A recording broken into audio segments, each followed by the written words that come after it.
We are live once again from the conference floor at Exalted Funeral Con 2022 here in bright and sunny the internet.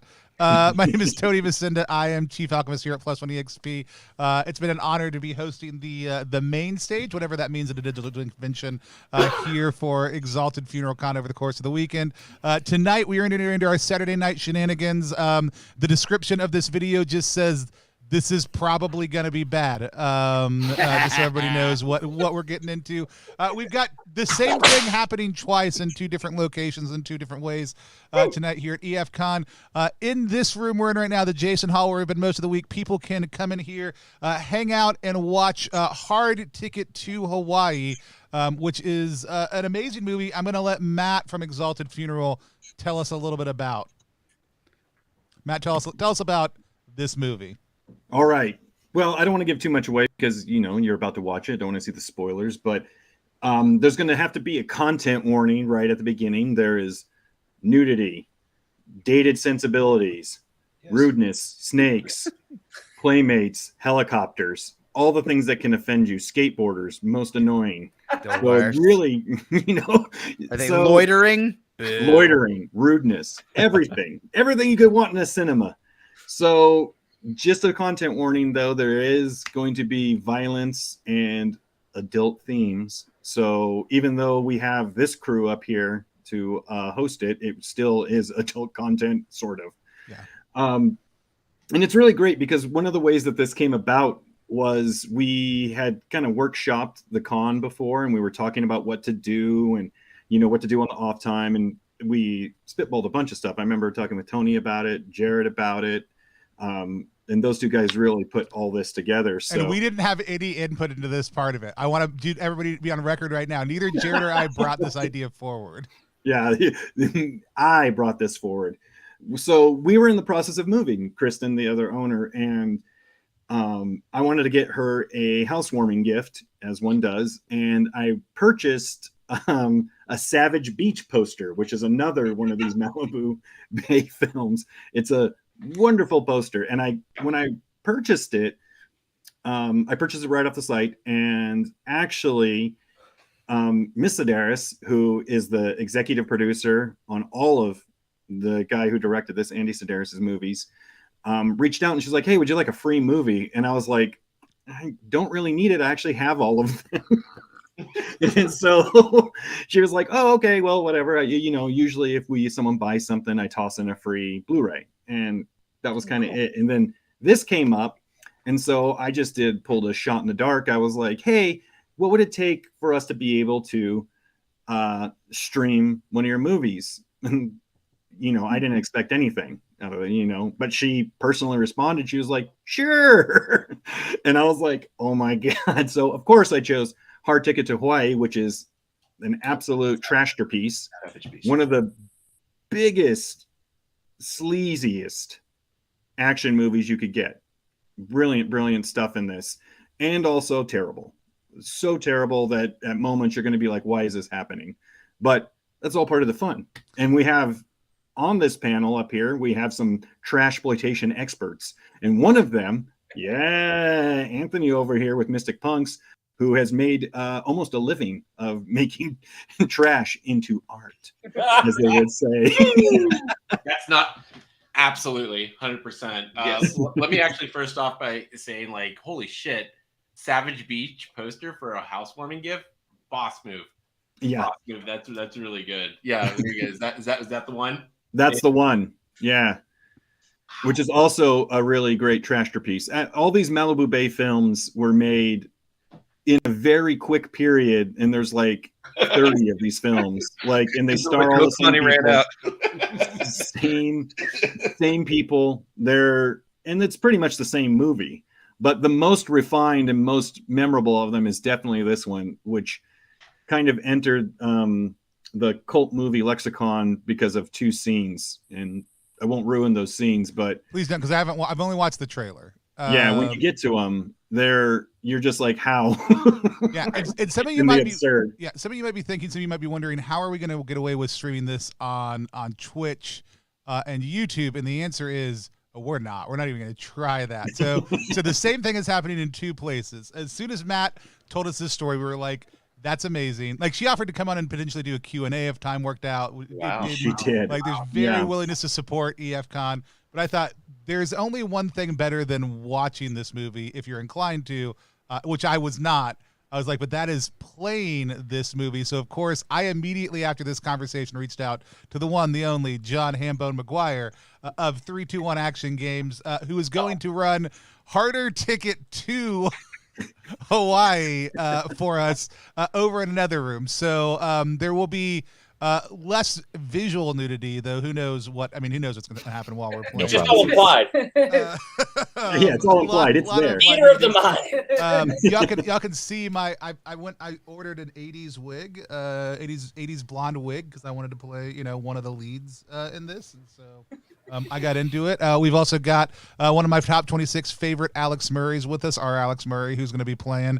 And joining us first time on stream, we've got Mark Major, who is going to be joining us. I'm very excited to have played it, along with the always amazing Sally Canarino right there next to John. So we are going to go over to what room did we decide we're going to, John? Which one did you say? We're going Michael Myers. We're going to go over the Michael Myers room, and we're going to stream our actual play of that game out that John has written specifically for this evening's entertainment. So you are welcome to engage in this medium however you want. You can either stay here, watch the movie, listen to these guys absolutely body it with their trash exploitation knowledge, or you can head over to the other room with us and watch us absolutely body it with our use of luck and player skill. And so whatever makes the most sense to you, we want you to enjoy the evening. If you're not interested in either of those two things, you're like, I just want to go play a game, I want to hang out with people, I want to talk, I want to have a good time. That's great also too. It's been an absolutely great weekend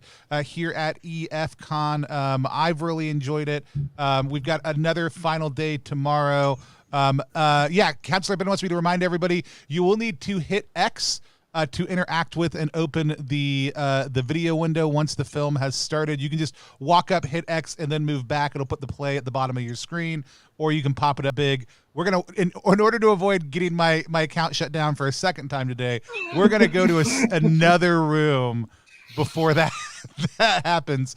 So we'll be back in just a few minutes to stream the actual game. I'm just going to put us on. I'm going to put a little title graphic up in the meantime. People are going to have fun here. We're going to have fun there. And we'll be back in just 1 second with showing you Harder Ticket to Hawaii.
We get. Do you No, care I'm what talking I'm now, and we packing? are live again here on Plus One EXP. Alex can say his thing in just 1 second. We are going to be playing Harder Ticket 2. That should be the number 2, even though it's not in the overlay right there. Hawaii. Very excited here at EFCon. If you're here with us in the Michael Myers commemorative hall, let's throw some confetti up just to get things going here real good. That's the F key for anybody who isn't familiar. Just hit that F key. You can also throw up an emoji if you want. I'm a big fan of the fart emoji. That's what I like to do. Whatever you got, put them out here. Thanks for joining us, people over here. Also, thanks for joining us over on Twitch Live. If you were joining us late and have no idea what's going on, we are recreating a movie that's being watched by some other people in a different room. I have never watched it. I believe Alex has never watched it. Mark, have you ever watched it? I have not, no. Sally, did Hambone make you watch it? No, but I've watched a lot of Mystery Science Theater, so I feel like I understand the spirit of it without having seen it. Excellent. Very much so. And Hambo has watched it too many times, which is great because it's Harder Ticket to Hawaii. Hambone, why don't you tell people a little bit about who you are and tell us a little bit about the 3-2-1 system before we discuss lines and veils, and then you take us in. Absolutely. My name is John Hambone McGuire. I am the co-creator of 3-2-1 Action, the co-writer of all our adventures. I am a lifelong horror and action movie fan. The 3-2-1 Action RPG system is meant to give you the ability to play your favorite movie, whether it is Hard Ticket to Hawaii, whether it's a weird Western, sci-fi, bank robbery, zombie movie, you name it. It runs off a single D10, and it really does empower the players to really go for it with what they want to do when they're playing these games. Awesome. And we've got Checkpoint Nemo. We've got Rockets to Russia. We've got Children of Uma coming soon. And then we've got about to go live on crowdfunding. The Devil in New Jersey. The first horror installation. Horror RPG adventure. And then Matt from Exalted Funeral. We have no idea where this is going to go. This is not a commitment to anything. Matt from Exalted Funeral just told us he's going to reach out to the directors and producers of this movie and try to get the permission to print the adventure we're going to play through tonight. By the way, that image you saw on the way in, or the image you see next to our face if you're watching on Twitch right now, that's just the logo slammed over the cover of the movie, and it already looks like perfection. Let's meet our other players, Mark. Or Sally, why don't you tell people who you are, what you do, where they can find you online? God, I have to start. Hi, I'm Sally Cantorino. I am a comic book artist by day and RPG illustrator by evening and weekends. I've done art for several games that you can find on Exalted Funeral, including some of the 3-2-1 Action games, Mystic Punks, doing covers for Mystic Punks, Cobwebs, Nightcrawler, stuff from like World Champ Game Co. And I play a lot of RPGs, especially with this guy. Awesome. Next up, we've got Mark. Why don't you tell people who you are, what you do, where they can find you online? Yeah, I'm Mark. I've been playing games forever and been making games for a good long while too. All my stuff is up on major.itch.io, Major Arcana.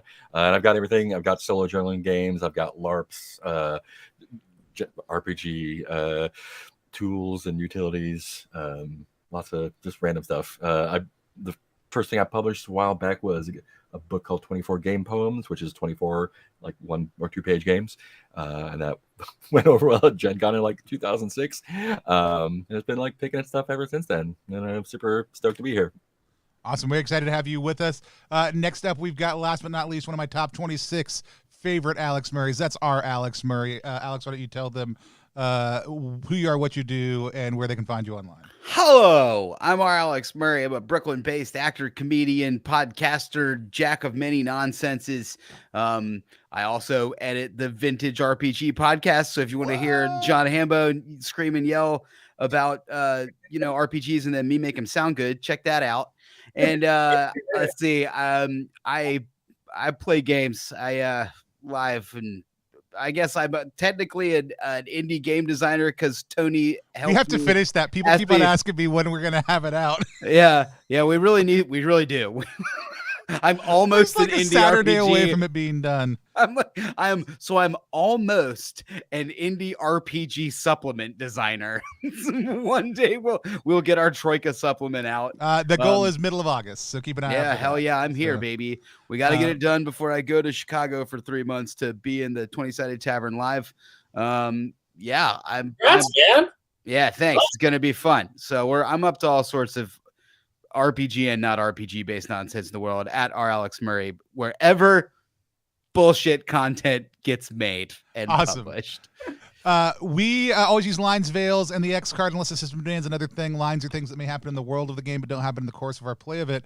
Veils are things that may be handled in a certain way as we approach them in the game that could be fade to black, move forward, only addressed within a certain capacity, all those things. And then the X card is the ability for anybody at any point in time to pause the game by saying X, typing X in the chat. We'll identify what the issue is. If we need to remove a piece of content, we will. No explanation is required, though, as to why you don't like it. You just have to say, I don't like that thing. And then we'll move forward in a different direction. We do have a strong line against sexual violence here on the channel. Hambone, given the nature of this, any caution warnings we want to throw out to people? So just to put everyone at ease, this is some dated subject matter and dated ideas. Generally, whenever I roll 3-2 in action, I make sure there's no racist, sexist, homophobic, transphobic, ableist, ageist, animal abuse, elder abuse, child abuse, sexual abuse, no finger and toe stuff, because that makes me squeamish. But generally, it's important to me that everyone feels comfortable, everyone feels safe, everyone has a good time. With that being said, this is a gonzo 80s action movie. There is going to be violence. There's going to be things exploding. There's going to be things that you couldn't imagine that would be exploded getting exploded. Someone might shoot that dude in the dick like RoboCop. There's going to be a lot of cussing. There might be some drug and alcohol use in here. But at the end of the day, we're gonna keep it cool for everyone. So make sure everyone has a good time doing it. A buddy might ask the other day, he said, "Well, you're gonna do Hard Ticket to Hawaii without any of that stuff. How are you gonna do it?" And I said, "I'll figure it out on the fly." Awesome. Well, I'm gonna go ahead and hand things over to you to take us into Harder Ticket to Hawaii. All right. So it's 1989. It's 2 years after the events of the original Hard Ticket in Hawaii. Rowdy and Jade have been called by the agency onto another mission, so they are no longer on the island with you. In fact, Donna and Taylor need some backup because Seth's brother, Dr. Frank, has decided to take over the drug trade and fill that gap of space that was opened up when his brother was killed and then Roddy and Jade got rid of Chan. So what's going to happen next is you guys have been called by the agency. Now, you aren't exactly what the agency would call a strike force, as it were. You all come from different branches of federal government. Teresa Gale comes from Maine, and Teresa Gale is almost 60 years old. You got Dahlia Wong, a 24-year-old hotshot scientist from the West Coast. You also have Tony, playing a Army veteran with a prosthetic leg, who valiantly lost that leg in a war zone. And you have Cassandra, an up-and-coming MTV VJ who is flown out there all undercover because you are involved in this. You are now tasked with infiltrating this drug ring. So the scene starts on the Big Island. You are at Edie's, the place where you've gotten many drinks and many fine meals, and also hit on by a lot of creepy old dudes throughout the course of your stay on the island. You meet up with Edie. Edie's going to give you some information on what's going on. And as this is happening, Donna and Taryn come walking up as well to greet you. You're brought into the back room. The agency has... You just keep saying names of people like I've seen this movie. It doesn't. It's not going to matter. This is great background work I'm doing. Oh, sure. I've done my homework. Keep flexing, baby. 40 pages of backstory. Technically only one, but I make it sound so good.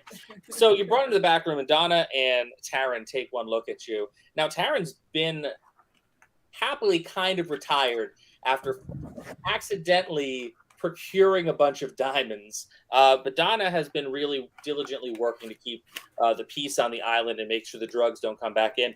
They take one look at all of you, and none of you being these buff action hero types, except for Bridget Branson, they're now concerned that they might die on this mission. Fair.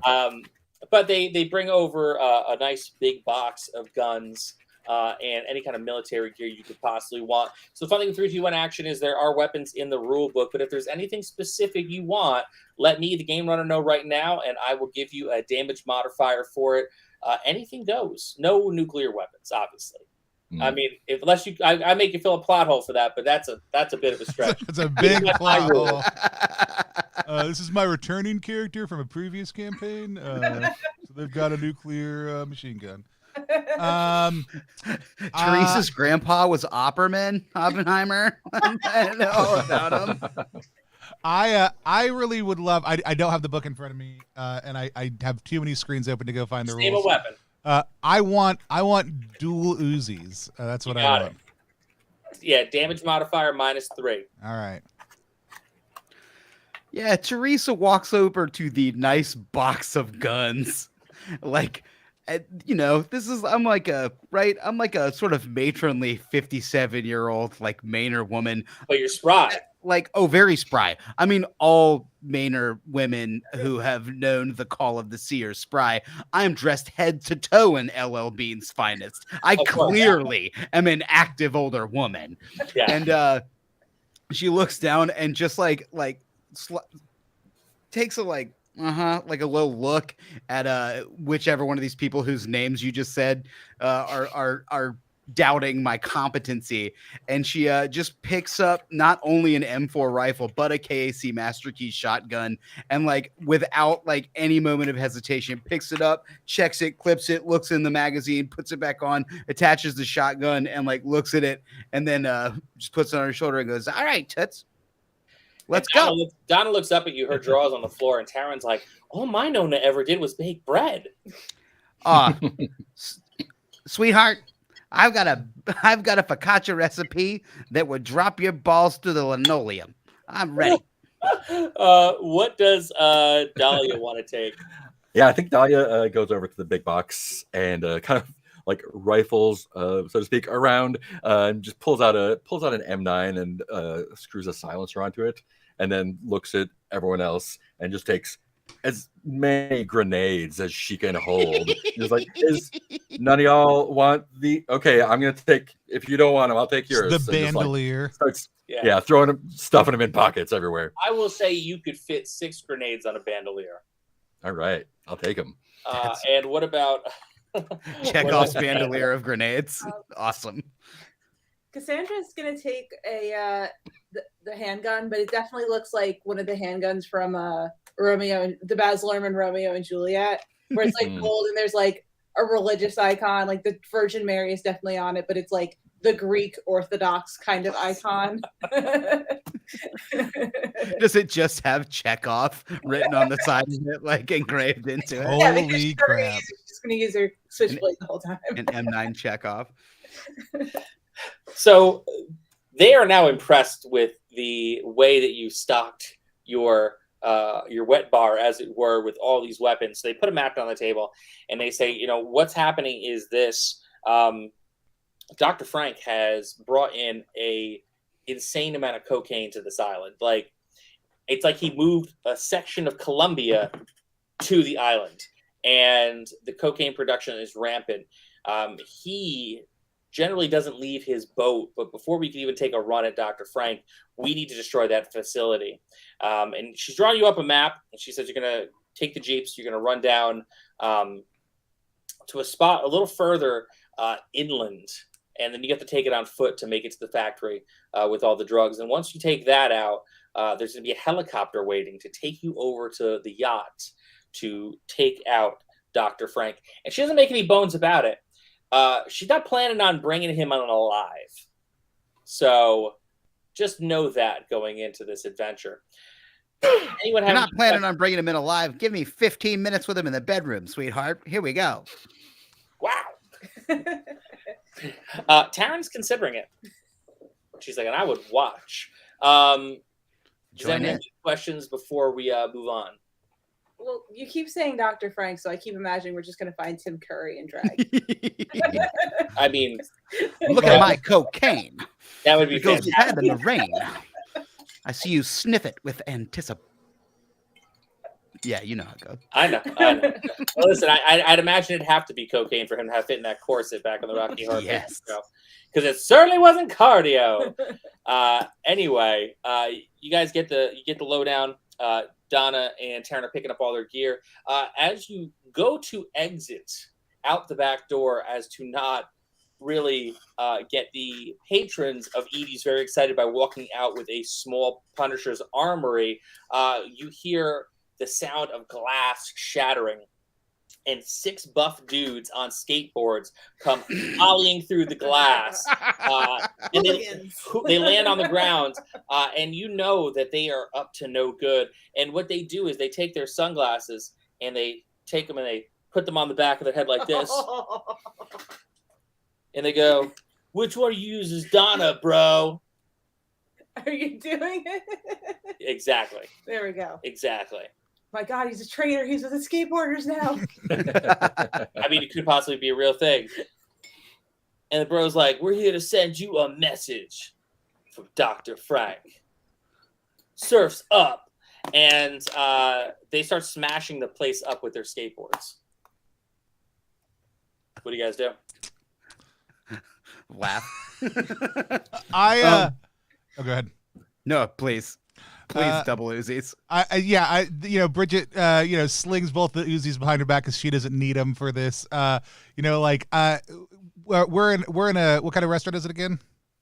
It's a Polynesian style restaurant. Polynesian style restaurant. Sweet. Awesome. Like you see me like grab like a half tray from the kitchen that we're coming out of, just like right there off the edge of the counter. And I just like, it's like you see the first one like start to smash it up, and I like slide it over underneath his feet because he's got his skateboard off. Now these people don't know how to walk on the ground, just to try to trip him up and make him smash into the ground. No problem. So you slide the thing over. It's like swap it. It flips in the air numerous times. I catch it and just fling it underneath this dude's feet. So he takes one step up because he's trying to get the full swing of his skateboard, and as he's smashing the place up, he puts his foot down and he goes ass over tea kettle, and he knocks himself out on the ground. Hell yeah. The patrons are starting to run out of there, except like there's that weird old dude in the corner who like constantly really harasses the wait staff there. He is scared, and he's like calling for the wait staff to help him, and they're all like, "Later, guy." That's what happens. They're still busting stuff up, right? Still busting stuff up. Yeah. Is there maybe like an overly buff and very stupid looking bartender behind the tiki bar? Very much so. Yeah, I'm gonna saunter over to him, lean on the bar, and go look at him and go, "Hey there, hot stuff. You got a light?" And I'm gonna hold out my hand, hoping that he's going to hand me a lighter. He turns around and like comparative in size, he looks like he lives at Gold Gym, but really just works out by making drinks in the bar.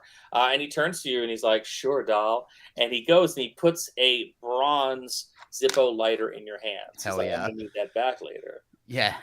Oh, you'll get it, baby. You'll be on fire. And so I reach behind, reach behind, because I know exactly where the strongest rum is going to be behind the bar. And I'm going to turn around and in one move, flake the lighter, chug a mouthful of rum, and just, this is the first action scene, right? Yeah. I'm going to just blow a giant fireball into one of the skater punks. We're starting hard with this show. And I love it. man. So you blow this fireball into the two skaters. Roll up in here, start busting stuff up, fucking hoodlums. And the fireball is like a massive, like, if you could imagine like the fireball that Gene Simmons would blow, like the biggest possible one there. This is like a level like 7 wizard fireball from like Dungeons and Dragons. It just takes on a life of its own. These two dudes get blown through the only window that they haven't smashed through, and they go clear across the lawn, smack into 2 palm trees and die. As this happens, that's how I do my gardening, kids. And then I take a huge actual pull off of the rum. And the other guys like see this, and they kind of start picking up their skateboards and start trying to kind of walk it away. They're like, we'll be back. And they bump into each other. They're falling over each other, and they're like climbing out of the broken window. And you see them just like, they drop the skateboards down and just skating as fast as they can to get away from Edie's. Dahlia walks up to the broken window and just gives him a measured look and just like pop with the silence gun. No problem. They're not going anywhere. They're going to make you roll for this stuff. They start getting away, and you just like as if you were like in your apartment, just throwing away like a tissue that you've done 1,000 times, just pop, and they drop flat, and the sound that you hear is the skateboards running wild down the asphalt and kind of crashing off into the grass and the dirt afterwards.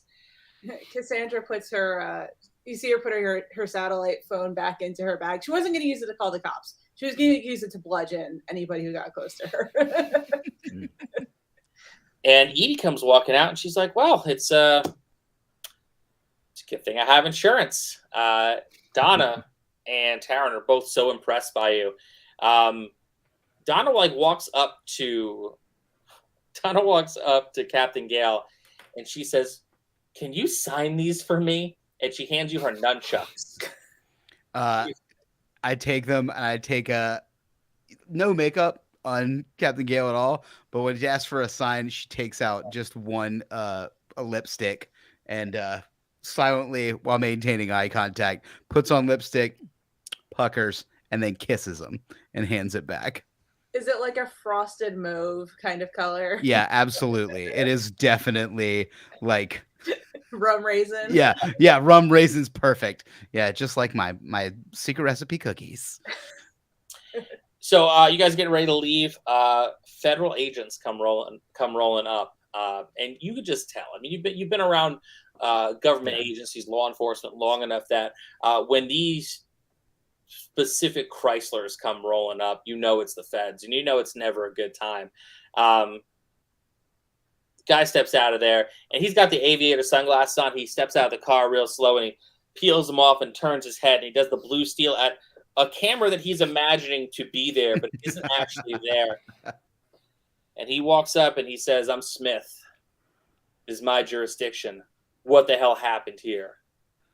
I don't know, but if your partner's name isn't Wesson, I quit. It's Weston. Nice. Weston. I know. I am Weston.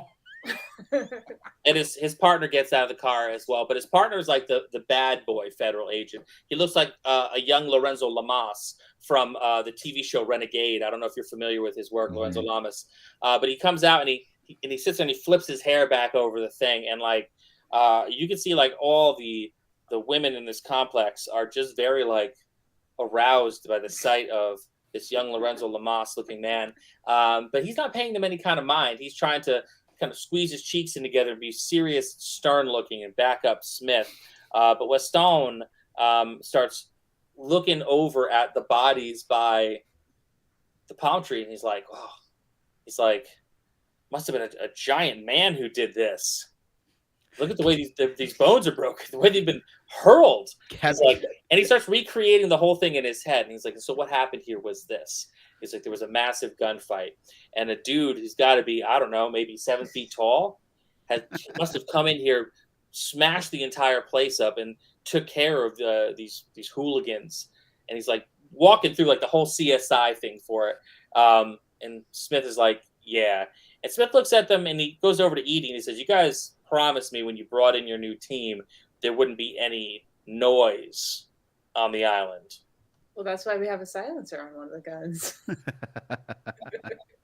And he's like, that's illegal. Guys, you're supposed to be flying under the radar. Allegedly, there's a silencer on an alleged gun. Just get out. Yeah, Dahlia just like unscrews it. Like, I don't know what you're talking about. Just put it in my pocket. You know, Weston is like, I didn't see that. I don't like paperwork. Paperwork, am I right, guys? Paperwork? Nobody does. Nobody does. Don't know why I became a cop, because I got to do so much paperwork. Yeah, So, I hate it. Smith tells you to get out of there. He's like, just go. We'll clean this up somehow. Just stay out of our hair, and we'll stay out of yours. At that moment, there's like a ding, and then like a bunch of quick tightening of bags as we like grab the takeout that we ordered on the way in. And oh yeah, no, and it was not left under heat lamps. It was made quickly and fresh. Made fresh. It was only the best for you guys. And also, as you're leaving, Edie comes walking over, and she drops a little cooler in the back of the Jeep. Some road sodas for you. Thanks, sweetheart. By road sodas, do you mean more grenades or like actual sodas? Be careful when you pull that tab. She walks over, she looks over her shoulder and says, why not both? And keeps hustling inside. So Taryn and Don are going to be driving the Jeep. And it's a big Jeep, so you're all able to kind of squeeze in the back. It's kind of like the TIE fighter in Return of the Jedi, where they probably should have given up the Falcon, but nonetheless, you're all in this Jeep. You're cruising on to the next location. You're going to find out a little bit more about what's gone on in the island. Do you have any questions for your hosts? What's been going on the island? Don looks back at you and says, I thought you would never ask. So you find out that once you guys took out the original operation, once her team took it out, some weird stuff started happening on the island, because not only was there just all the cocaine brought down to the island, she said like there was a word of a tiger running loose, except the tiger was green.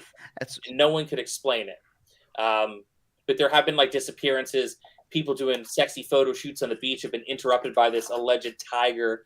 Down at the golf club, people have not been able to get in more than 9-10 holes because this alleged tiger has been running around. So we don't know what's going on, but we do know that this cocaine is supposedly the best cocaine that has ever been made.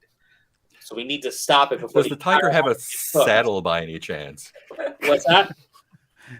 Does the tiger have a saddle by any chance? Is before he does all the cocaine, is he really cowardly? But then when he does all the cocaine, is the strain of cocaine called the Power of Grayskull by any chance?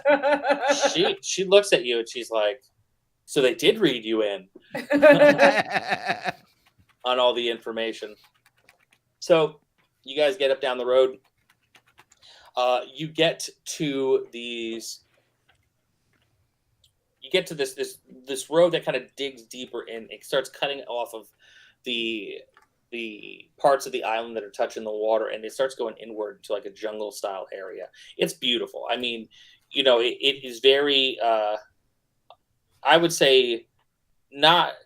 The words don't really do it justice. Like you see it in the pictures, you see it in the TV shows, you see it in the movies, but until you're there, you really don't take in the beauty of the island until you're in it. And now you're going to be going deeper into the island to bust up a drug operation. So you guys have your weapons, you guys have your orders. Taryn and Donna are going to scout ahead a little bit. What do you guys want to do? All right, marching orders. We just gonna roll up in. Does one of us, are any of us like sneaky people? I mean, we're all sneaky people. Yeah, fair enough. I'm a scientist, and I could probably just bluff my way in and say I'm there to make some drugs. Dr. Frank hired me to make the drugs. I guess you got drugs. I can get you some good at drugs.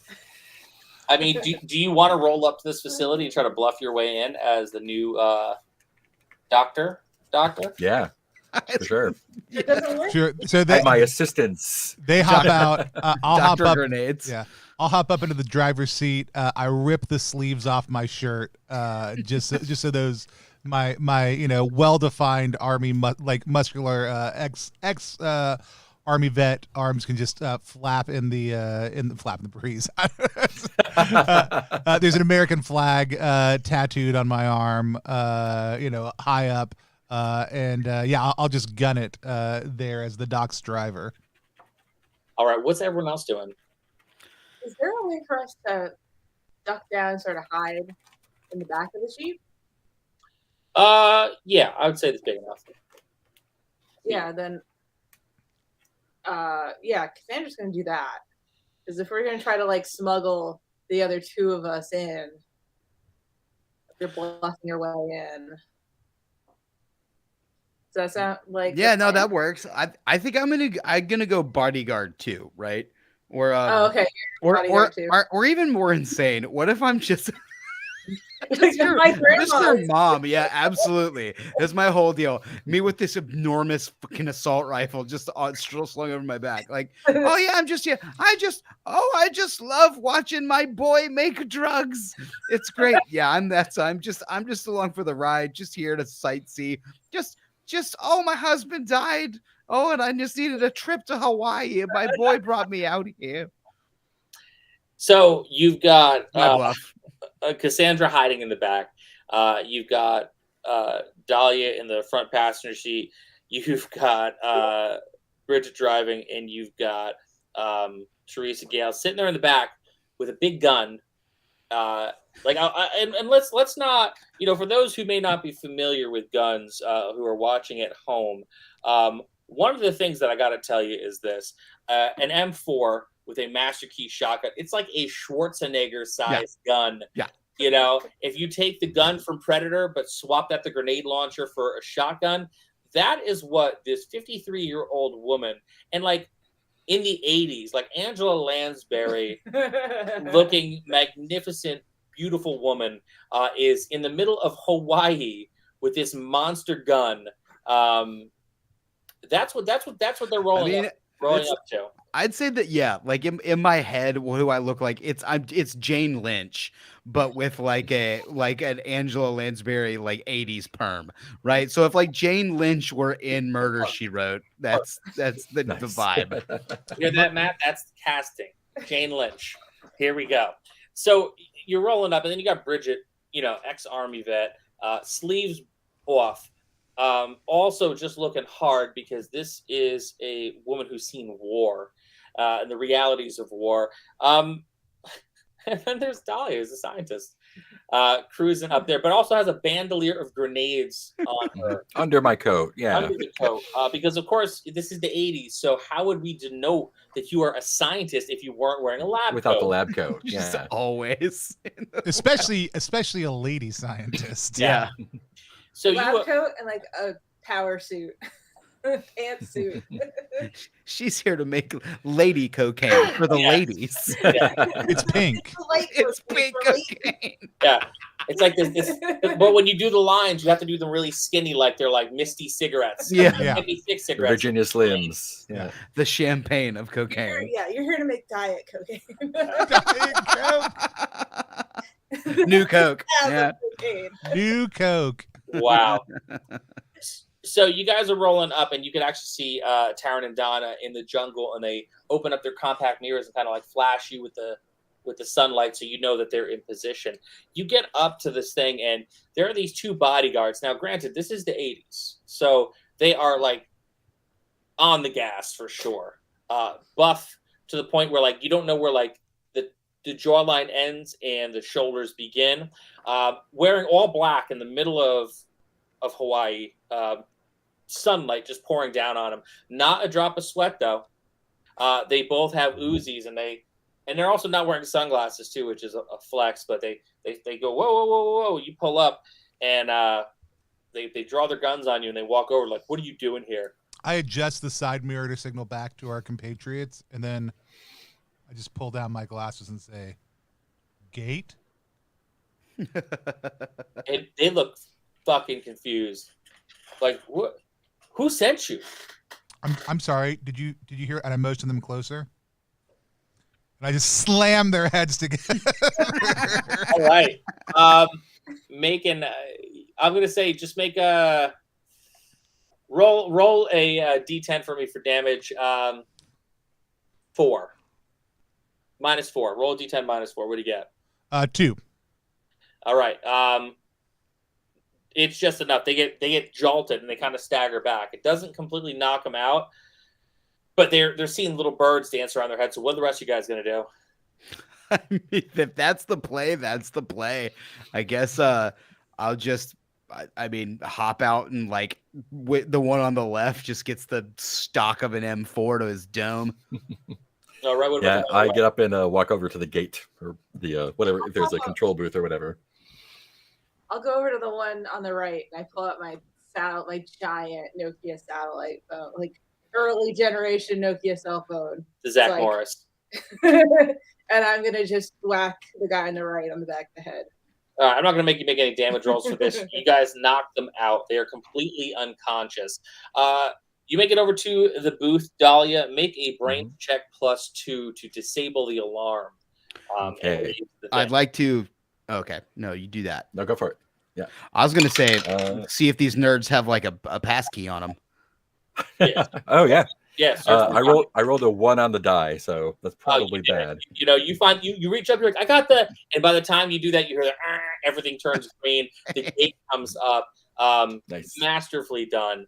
You guys are able to get onto the complex. There's a big airplane hangar style. We're going to call it facility.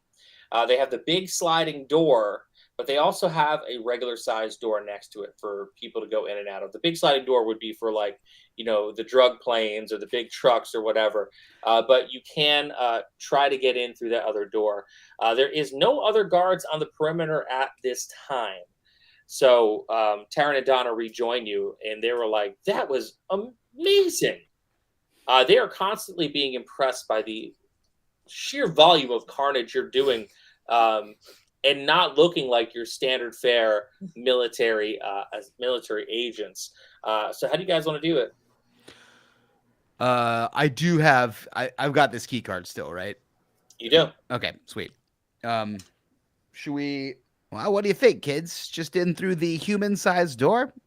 Yeah, we belong here, so let's Unless get you in. really want to make a dramatic entrance. Yeah, I park right next to that door. Word. I can't. Tony, I don't ever want you to look away other than you do right now. This is your look forever, my day. I like every time I look up at the screen, I'm just transfixed. So good. I just want to go on tour with you and Travis Tritt.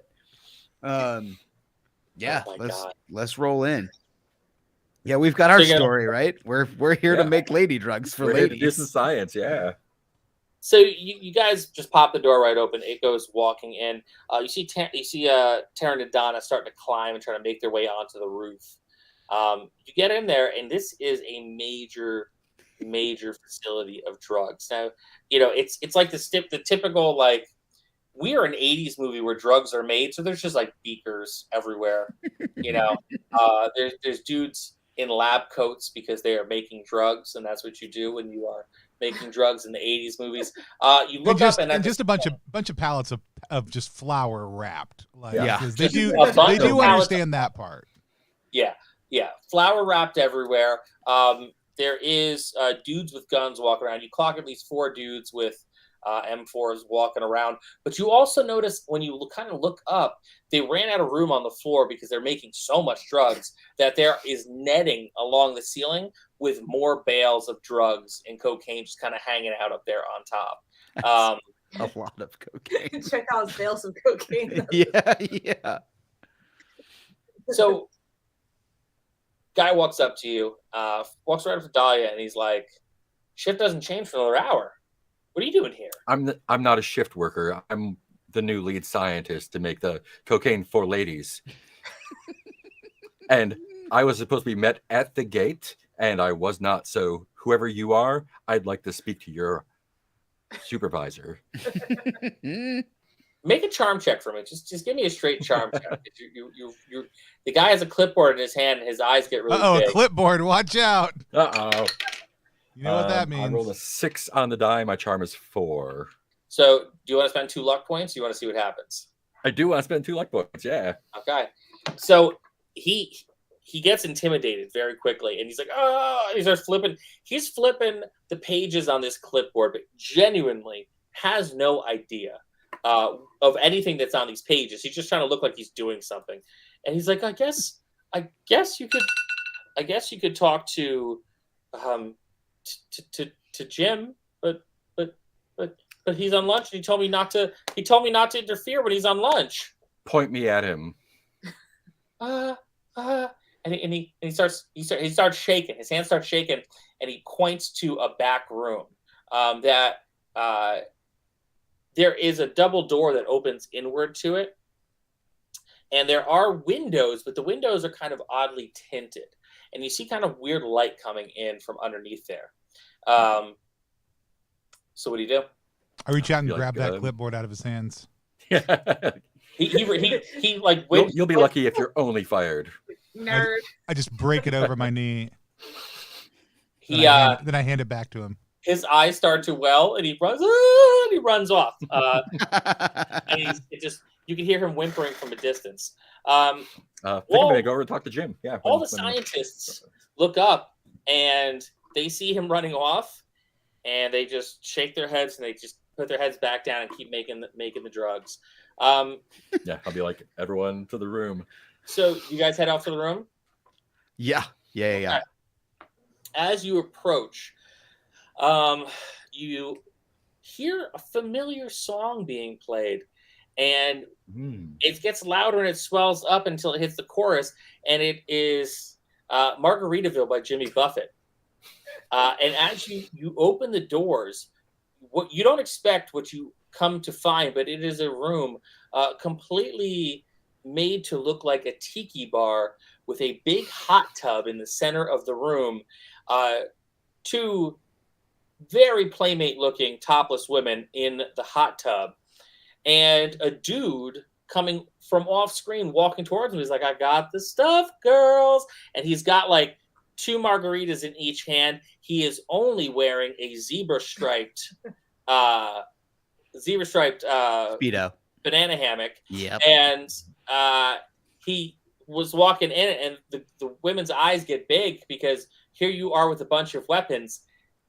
They're probably regretting being here at this time, and he turns around. He's like, "Ah!" And he tosses the margaritas into the air. The glass splashes all around him. He tries to run. He slips in the margarita. He smacks his face on the hard concrete floor.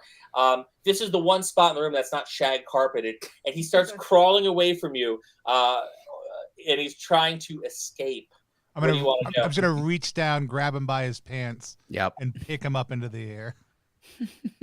So you pull him up, and he has the most awkward tan lines that you could ever possibly have because it's a banana hammock, and you just see like it's very like dark from being in the sun for like days, but it's all pearly white underneath. And he also gets a very bad wedgie. He's like, "Let me go, let me go, let me go." And I like he's lifted, and I like turn him so he can face like the rest of the group. The rest of us, I'm gonna walk up to him and just grab him underneath the chin and reach him up to me. I'm Man, thank goodness you said chin. I did not know where that sentence was going. No. The beginning. Oh, we'll work our way down, sweetheart. And I just give him a kiss him and go, "Listen, Mr. Zebra Boy, Stripey McGee, you better start talking. We're here looking for Dr. Frank. Where is he?" Dr. Frank's not here. Dr. Frank is... I can't tell you, Dr. Frank. I slap him really hard, and then I kiss him again, and then I slap him again. Where is he? I'm both very turned on and very confused right now. It's the 80s, kid. We're all very turned on and very confused. Where's Dr. Frank? He is like in full-on panic mode. And one of the women is in the hot tub going, he's on his yacht. Can we go? You're excused. Oh yeah, you girls are great. Go. Thanks. Could you hand me that blouse? And absolutely. Yeah, here you go, sweetheart. Make better life decisions. We will. And they walk. Technical school is an option. Grab a gift bag on the way out. Complimentary pound of cocaine when you go. So you see them like kind of reach behind the bar, and they pull out like 2 big stacks of cash each, and then they walk out the door, and then the door flaps back open, and one reaches and just grabs a brick of cocaine, and then they good girls. There's just coke everywhere. just Bye, Jimmy. Stacks and stacks. Lose our number. Oh. So he's like, I could tell you where it is, the boat, if you let me live, please. Or at least, please. And he starts crying, "At least let me put up pants before you kill me." At least let what? What did he try to say before? At least let him put on pants before you kill him. Oh. And that's what I gave him, the hoist. Yeah. The mega wedgie. That's probably the point at which the Speedo gives away, and he just collapses down to the ground. Yep. And we just smash cut to him sitting there like pants pulled up, like no shirt on the hot tub thing right afterwards. Yeah. Teresa's behind the bar now making drinks for everybody while we have a chat. So what do you want to know? He's feeling like he'll be willing to talk now for his in exchange for his life and for giving him pants. Yeah, you're welcome for the pants there, kid. Well, if he's on a boat, then we're gonna need a boat. Where are the boats? We don't have any boats. We have jet skis. Well, God, I want to kiss you again. That's the best That's the possible best thing answer you could have said. I wasn't ready for it. I wasn't ready for it at all, and it's amazing. I have a very, very confusing erection right now. I don't know what's going on. Listen, buddy, it shouldn't be confusing. There's cocaine everywhere. Jimmy Buffett's on, and you just said jet skis. if I were capable, listen, parts of me are erect. Rest assured.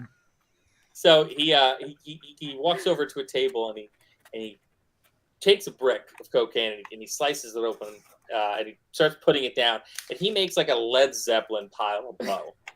And he's like, I just don't know what to do. And he puts his face down in it. And he goes back up and he's like kind of crying, but now like he's got like a Santa Claus beard of cocaine. And he puts his face back down in it. It's very awkward. And he puts his face back down in it again.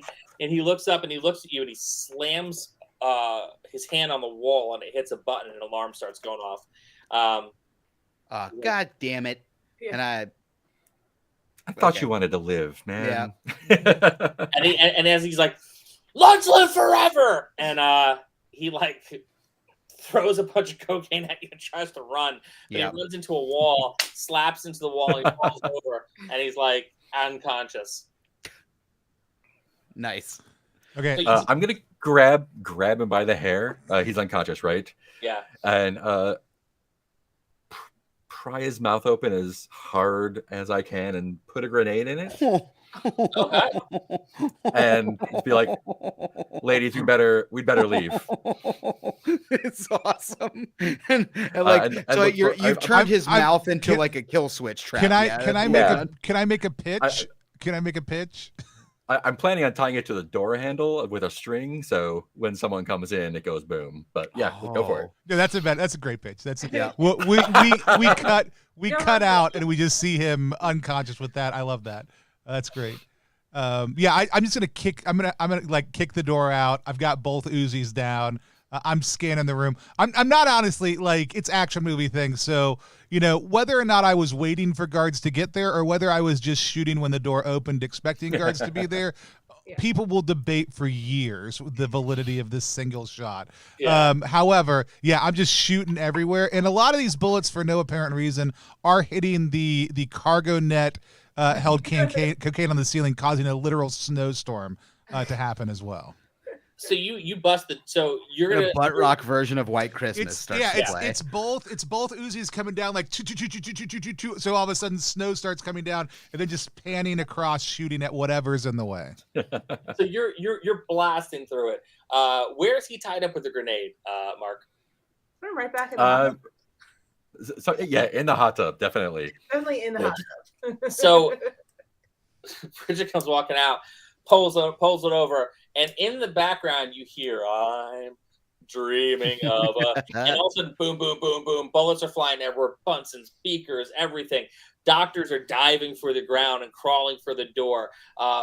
Bales of like blow and other assorted drug paraphernalia start just kind of popping and exploding. As you pull it up for the ceiling, you have that moment where you're like, yeah, and you start blasting bullets from the ceiling. It starts raining down like cocaine. It's a blizzard of blow.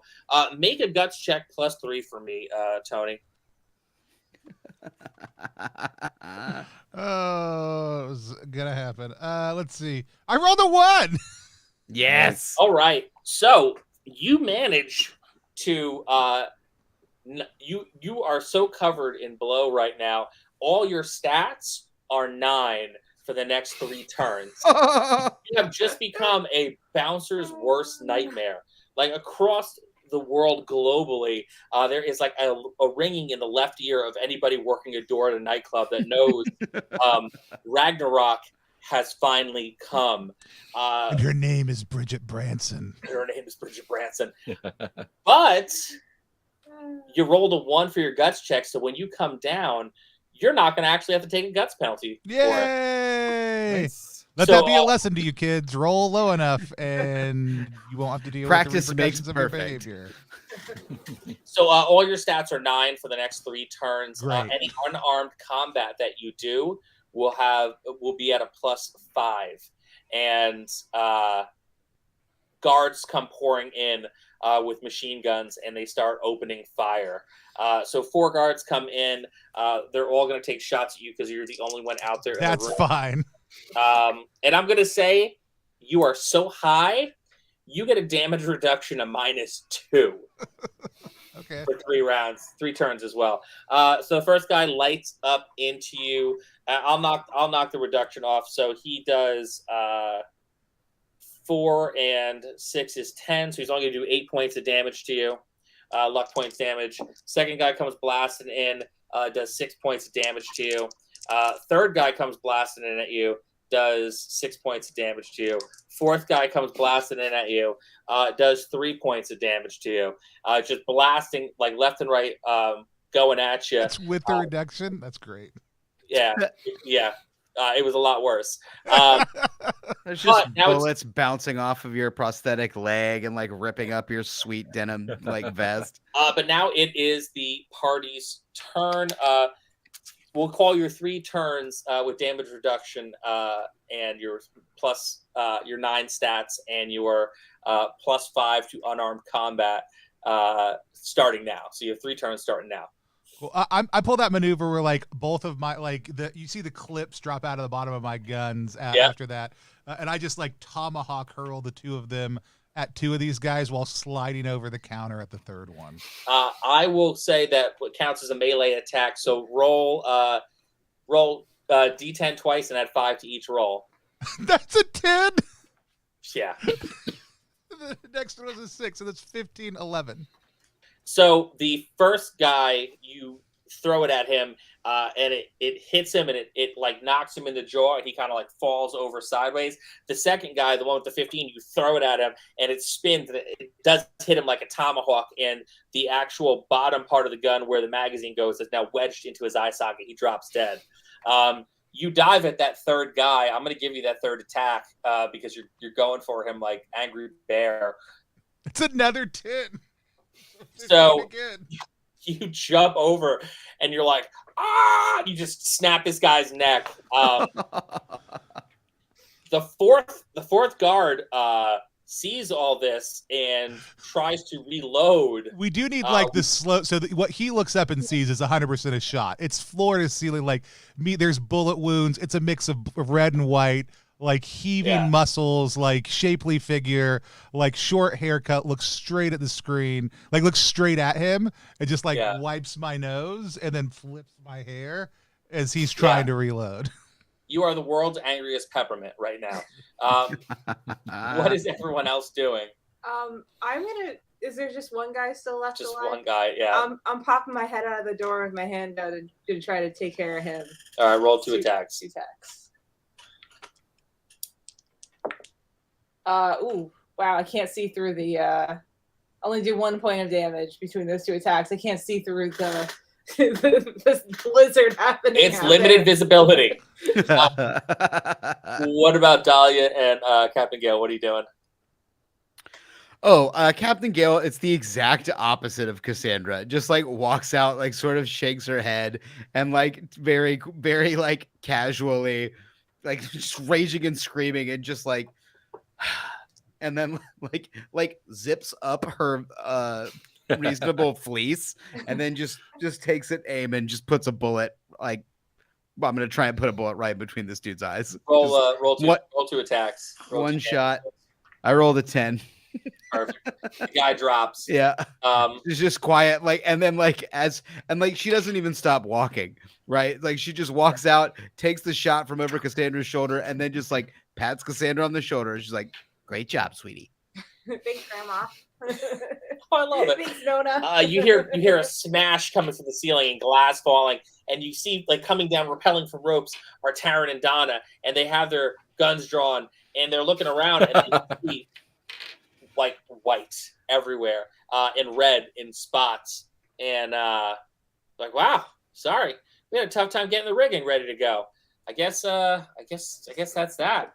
What's next? As they say this, 10 more guards come busting in. So you can stand and fight, or you can try to escape out the back towards the jet ski. I mean, hey, fucking Ragnarok, you want to just fucking end them? I mean, part of me wants to. If y'all can cover me, I will say this: I also did not take an insubstantial amount of damage. That's true. No, actually, I think what you see is like I'm gonna use my special ability.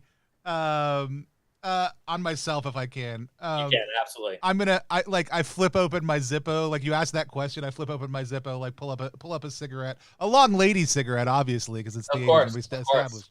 I heat it up, and then I take the lighter when I'm done and just stick it on one of the bullet wounds, and seal it off, and I go, "We got this," and then just charge at them.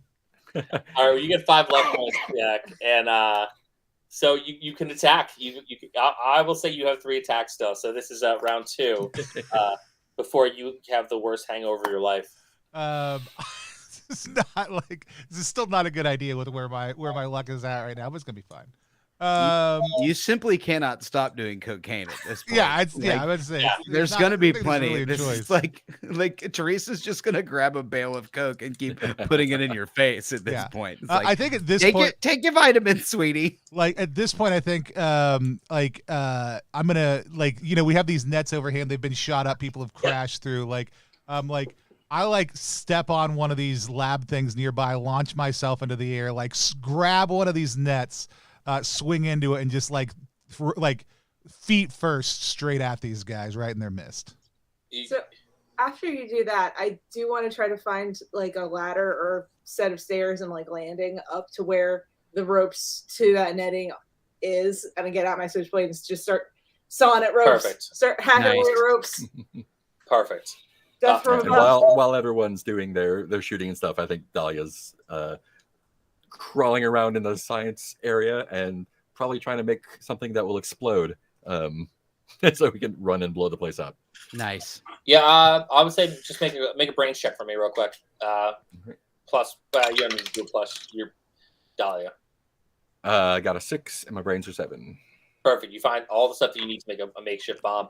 What about Captain Gale? Oh, we're just she just sighs, just exhausted by the whole thing, and just all right, and just hops up on top of one of the I imagine that essentially the whole facility looks like a exaggerated high school chemistry room, right? So it's just all rows of tables neatly down. Yeah.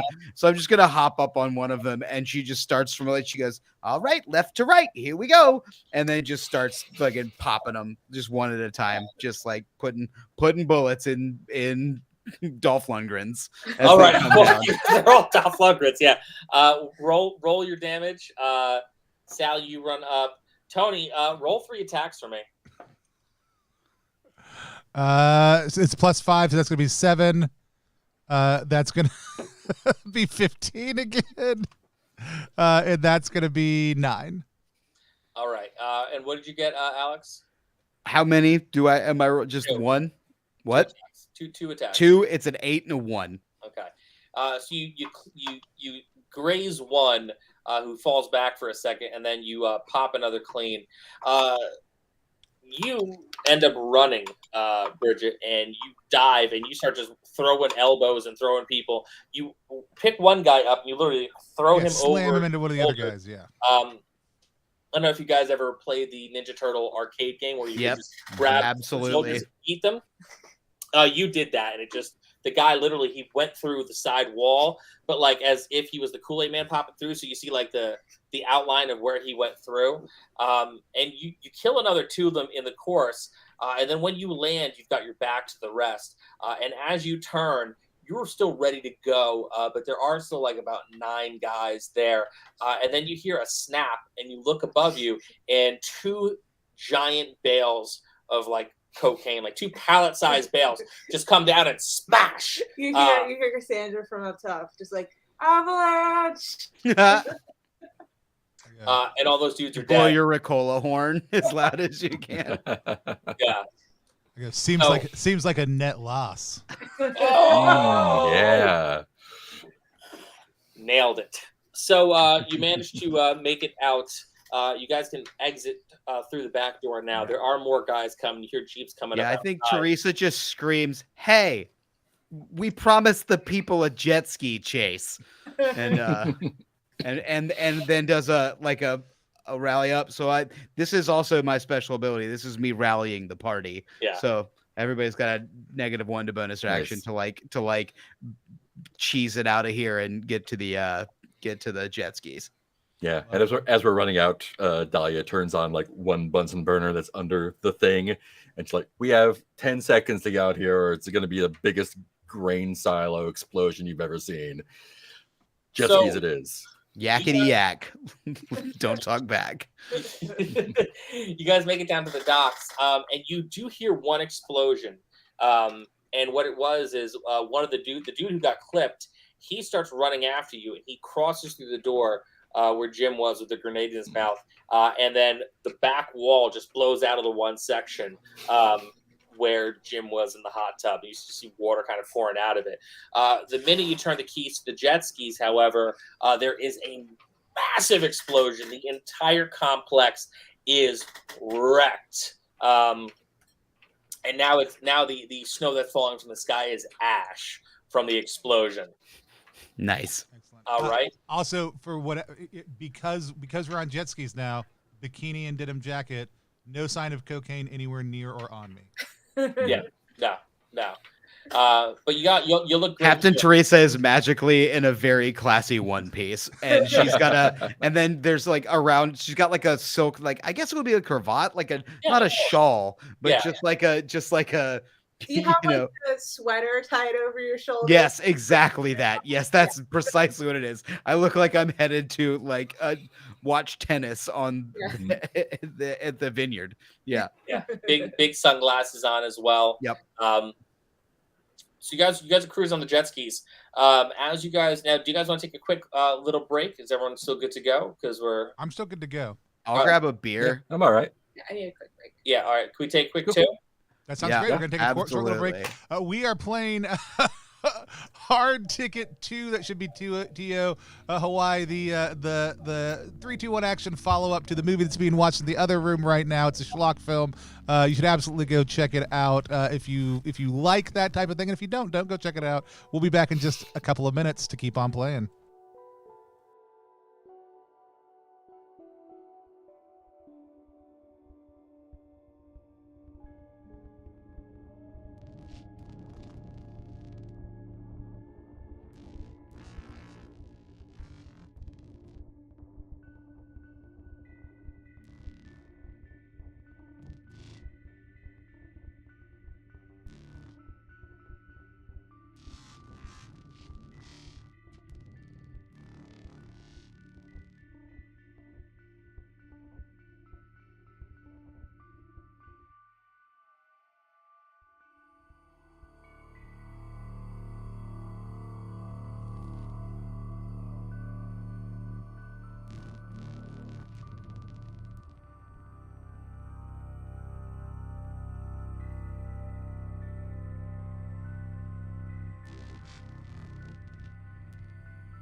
And we are back again live on the floor of Exalted Funeral Con over in the Michael Myers Memorial Hall.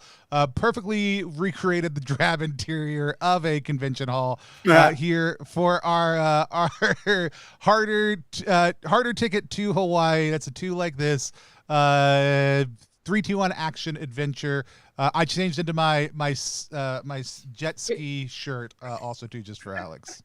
Love it. And can it be a memorial room if he keeps coming back? It's memorial for as long as it's memorial for, right? You know, Yeah. like what I'm saying, like Then it's the active Michael. That's just Michael's room. yeah. At that point. Every time I walk by it, I actually think, and somebody did take a screenshot and like hand painted it above, and I'm like, I really wish it was red paint on the wall above it. Anthony Michael Hall is the other name for this one. So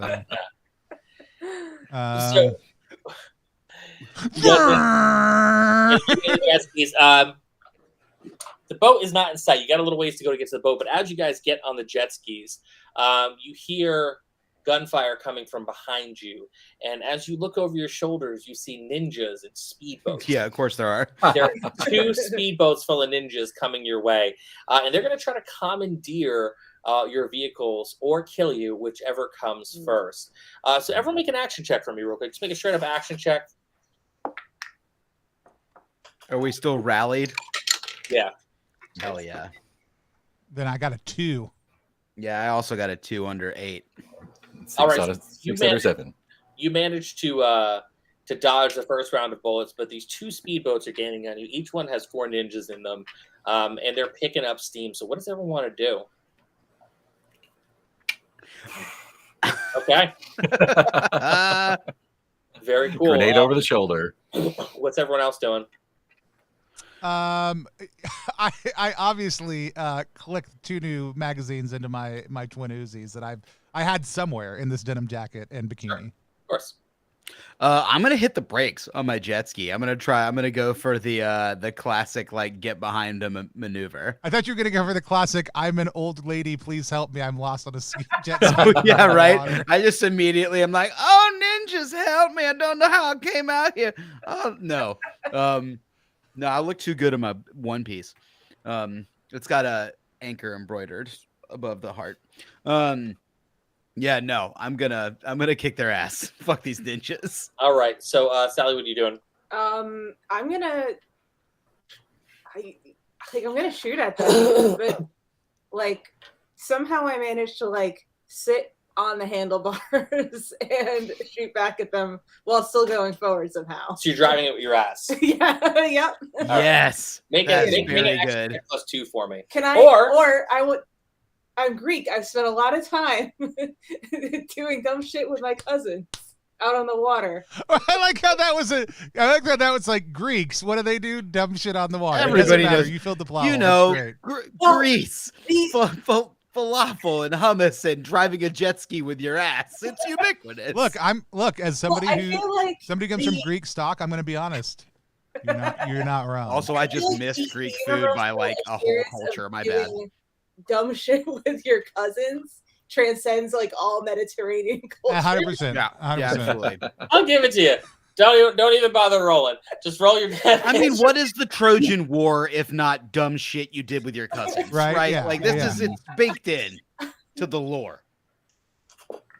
All right, so that is 8 and 1. That's 9 points of damage. Okay. To these ninjas. So you're tossing a grenade back. Tony, what are you doing? I'd reloaded. That was You're it. reloaded. Okay. So continuity matters in this movie. It does. So Cassandra starts firing. She takes 2 shots at the ninjas in the one boat. Bridget just, without even looking, just over her head, The grenade flies. It lands on the top of the boat. One of the ninjas scrambles to go for it, but it explodes, taking out that entire boat. So now there's only one boat of ninjas. While that is happening, Teresa hits the brakes on her jet ski. The other boat goes flying forward. Then what do you do? As it comes up, like they come right up next to me, and I'm going to fuck everything. You know what? Back in the mean streets of Kennebunkport, there was a whole lot of karate. There was a massive underground karate scene, and I learned from my ancient master the jet ski technique. So I'm gonna backflip onto this boat, and I'm gonna start wrecking ass, karate style. So the boat, you slow down to a stop, and you hop onto the seat of the jet ski, and you're balancing seamlessly. By the way, yeah, like I'm like Miyagi balance. Like Yeah, this is balance. a challenge. I like, and like the camera blasts in right on my eyes, and they narrow, and then it like pans out to the edge of my fists, and I give them like a and you turn towards them, but then you give them the come get it. And then you turn back, so your back is towards them, and you find peace and you find calm. And the sound of the gunfire and the sound of the explosions are all quieted out for that second. And as that, you just hear like Wasted Away in Margaritaville comes up quietly back again. That's it. And as that speedboat comes towards you, you push down and you do a sweet backflip over, and you land in the back of the boat with 4 ninjas. Hell yeah. And you are there. I'm going to say you don't get to attack this round because you just landed there. That's okay. So now it's their turn. There's the 2 in the front are shooting at the rest of you. So starting with Dahlia, you're going to take 5 points of damage. Then going on to Cassandra. Cassandra is going to take... oh shit! You're gonna take 7 points of damage, and then going over to. Oh my God, Tony! They miss you. They actually miss you. With their bullets. The other 2 ninjas are going to attack Teresa Gale, hand-to-hand style, in the back of this moving speedboat. So the first one is going to strike you, and ends up doing 6 points of damage, and the other one starts throwing roundhouse kicks and ends up doing 1 point of damage. Cool. Meanwhile, you've got Taryn and Donna doubling back around and hurling throwing stars that they carried in their boots, which is actually a thing that happened in the movie. They're barely wearing any clothes, but they've got throwing stars in their boots. Hell yeah, dude! Got to do it. Where do you think I kept those magazines? Oh, I know it. They're flying in your literal hollow leg. It's just full of bullets. Full of bullets, yeah. Shake it. Get the last one out. It's all of your turn. What are you going to do? Let's see. I think one of them hit me with the roundhouse kick, and it hit me, and then he spins around to do another roundhouse kick, and I'm going to grab his foot out of the air, and then I'm going to throw him into the propeller of the speedboat. Yes, please. Yes, absolutely. Can we retcon that this boat is a giant like swamp boat, so it's an extra large propeller? Fan boat for no reason at all. I feel good about it. Yeah. I kind of like the idea of like the propeller being just like right under the like it's a ski boat, but I'm gonna grab his he spins around for the other kick, and I use his momentum and then flip him like I flipped him. Like I'm still holding him and just flip him like so that he goes like boom, and his like face goes directly into where we know there's a propeller, and we just see blood splatter. I'm trying to save the effects department some money. Okay, you are. You're doing a great job. Just roll damage, and as long as you do 10. Yeah, you're good. You grab him and you flip him, and you end up kind of like taking him and just hurling him by his leg. And it is some of the weirdest wire work you would ever see in a movie. Right. Eyes all fully extended above me, like all the way. Yeah. Goes out, comes back around, lands down there, and you just see blood splattering everywhere. To the point where as as Taryn is coming up to try to help you, she gets completely, it's like Carrie. Yes. She kind of has to like ride the jet ski off just to get some splash, to get some of the blood out of her eyes. Karen, you've got something just there. Before she goes, she yells, "Teresa, take these!" And she hurls her nunchucks into the air towards you, the ones that you autographed. You see my lip print like gets a lens flare off of it as they come towards me. Perfect unsmudged lipstick. I'm gonna catch them out of the air if that's okay. 100%. Yeah. And then like flourish and then like turn around and like, Yeah, exactly. be ready for the next turn. All right. What's everyone else doing? Are there still dudes alive on the boat? Yeah, there's 3 dudes alive. Cassandra starts popping off shots. She's just like, leave my Yaya alone. Wow, that's a 10 and a 7. Yeah. Nice. That's 14 points of damage. Yeah, you killed Have one. we established this canonically? Are you in fact my granddaughter? No, but you're all of our I grandchildren. love you. Okay. Yeah. You kill the passenger ninja. What about Tony and Tony? At this point, I'm just on the look for. I'm just worried about sharks with this much blood in the water. Yeah. I'm coming back around and just gonna see if I can pop the driver. All right, I you got want it. to fight a ninja with a shark so bad. I got 4 and 2. You don't end up killing the driver. However, there is a ton of blood in the water. And out from the water jumps a great white shark. I gotta ask if this was planned or not. It absolutely was. Just one. It's hard ticket too, man. Fucking here That's comes so Bruce. good. Shades are back on. Yeah, like everybody else is shooting. Like all of a sudden, like it's a zoom in on my character. I just I see the blood in the water. You hear like screaming in the background that doesn't make any sense. And then all of a sudden, like we see that dip up of that single thing as I like eyeball in on it. You make eye contact with the shark. It comes up just enough, and there's Fucking winks at you, dude. It shoots up into the air. So Dahlia hits the guy, and he goes, ah, and he kind of winces back, and as he does, he turns his head, and then the shark just comes and clomps him and like starts pulling out the boat. You hear Donna on her jet ski going, shark! I think Dahlia's just like, that's so beautiful. Marine biologist. And Yeah. Teresa's like, we're gonna need a bigger jet ski. Yeah. And then you see the Roy Scheider shot with Bridget where it's like, oh, like, it's all there. It's so present.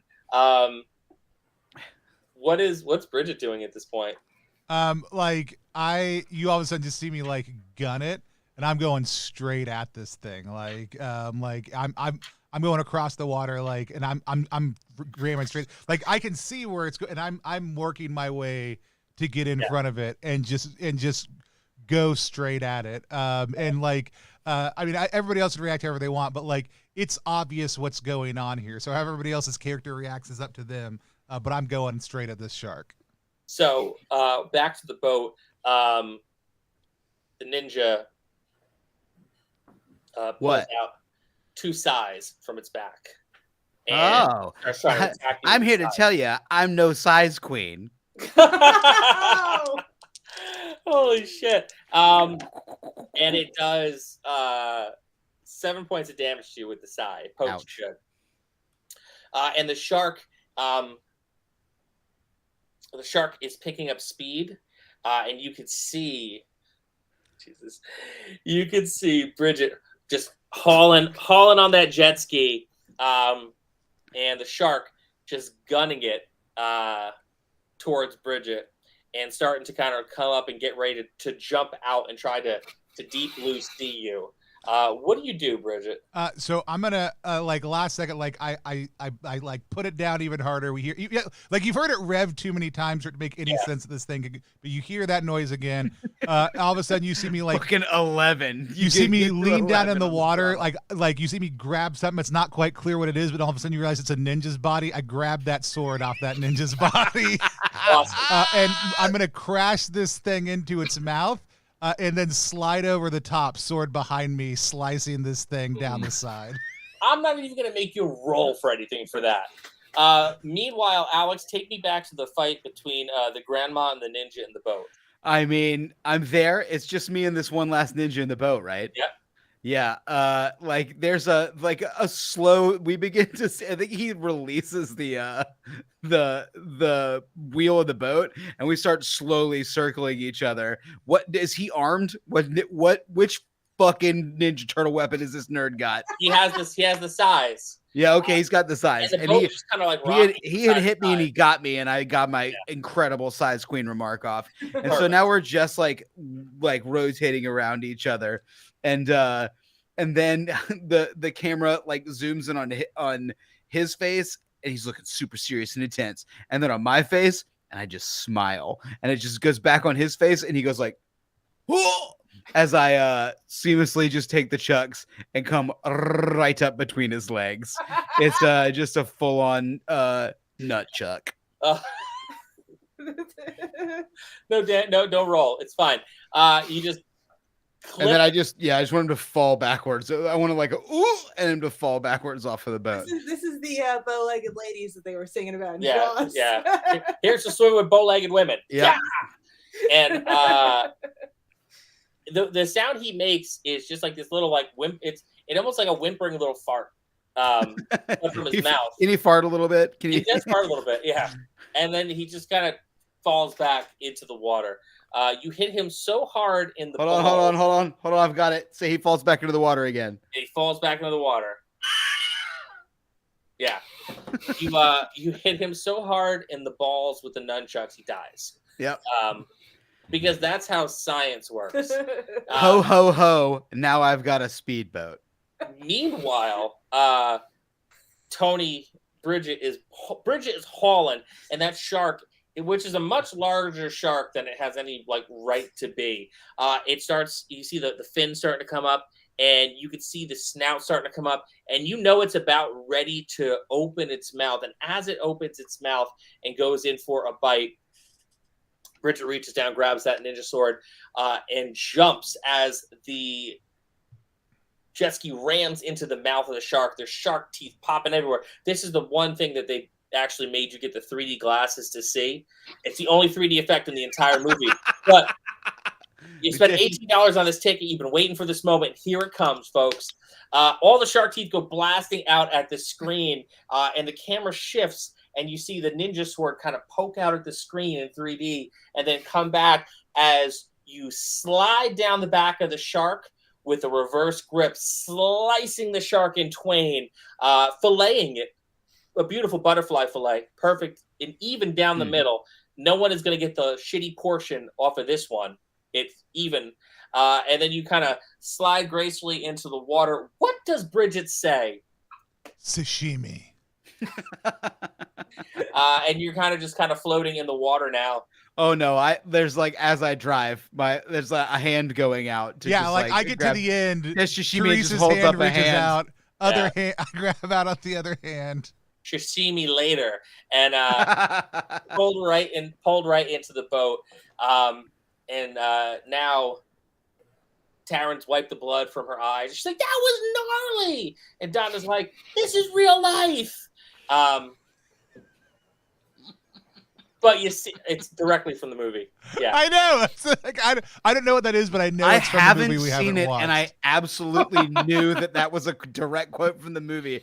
yeah. And now I have fucking Big Little Thing IPA in all of my sinuses. So, you guys, Thanks, Big Little Thing IPA, for sponsoring Exalted Funeral Con 2022.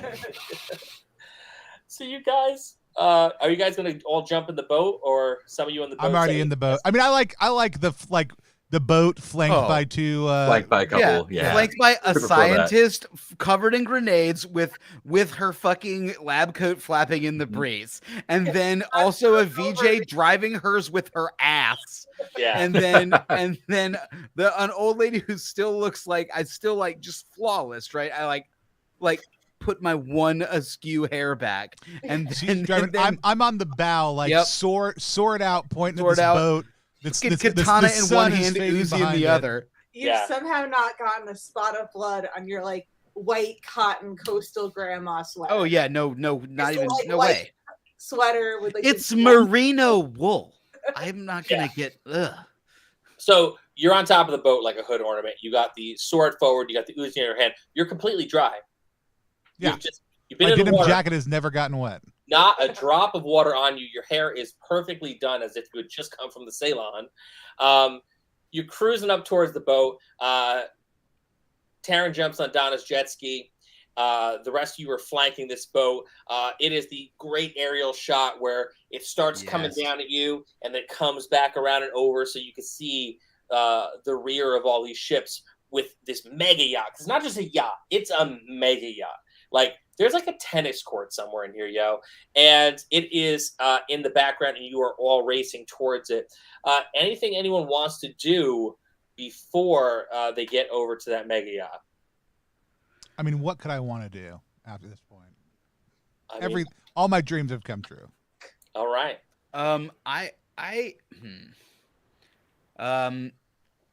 I think, can we like slow? Nah, fuck it. Let's just go.